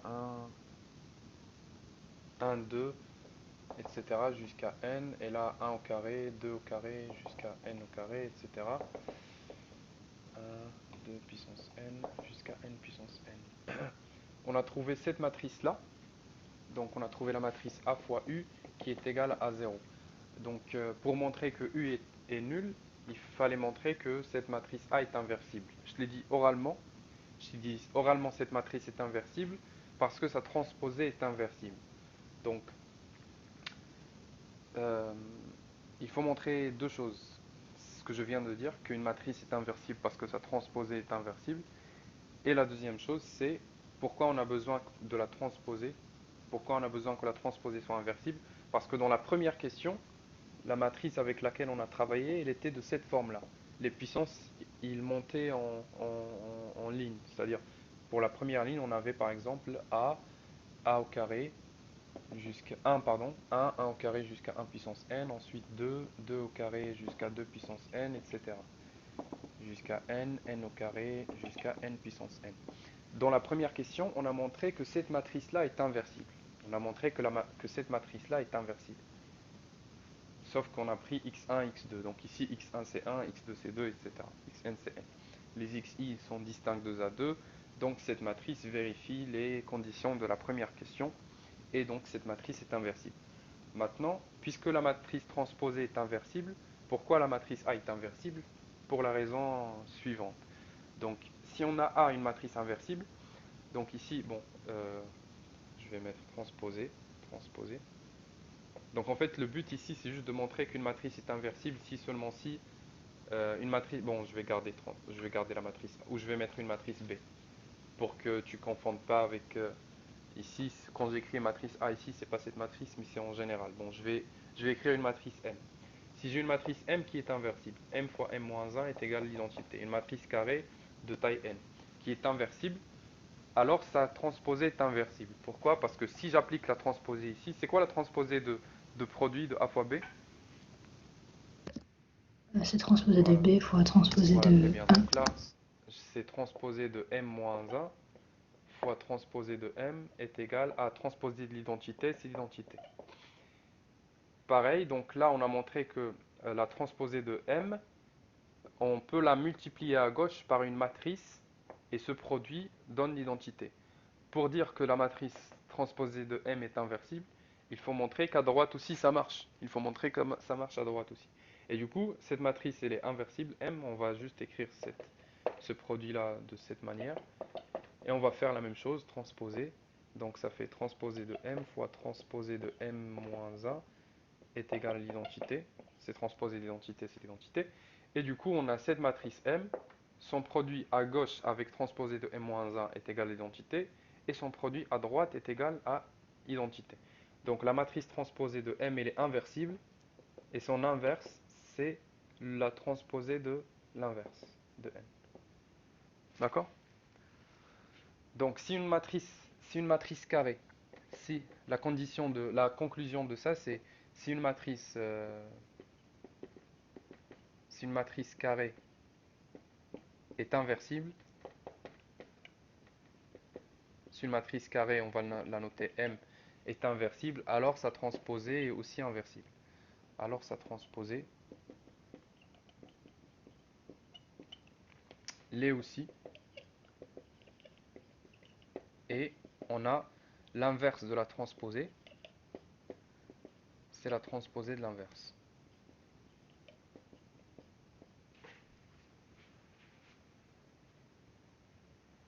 D'accord? Et donc ça, on l'a utilisé dans la question de l'exercice d'avant, implicitement. Ok. En fait, j'ai compris, Ouais. juste j'avais une question pour la cinquième ligne.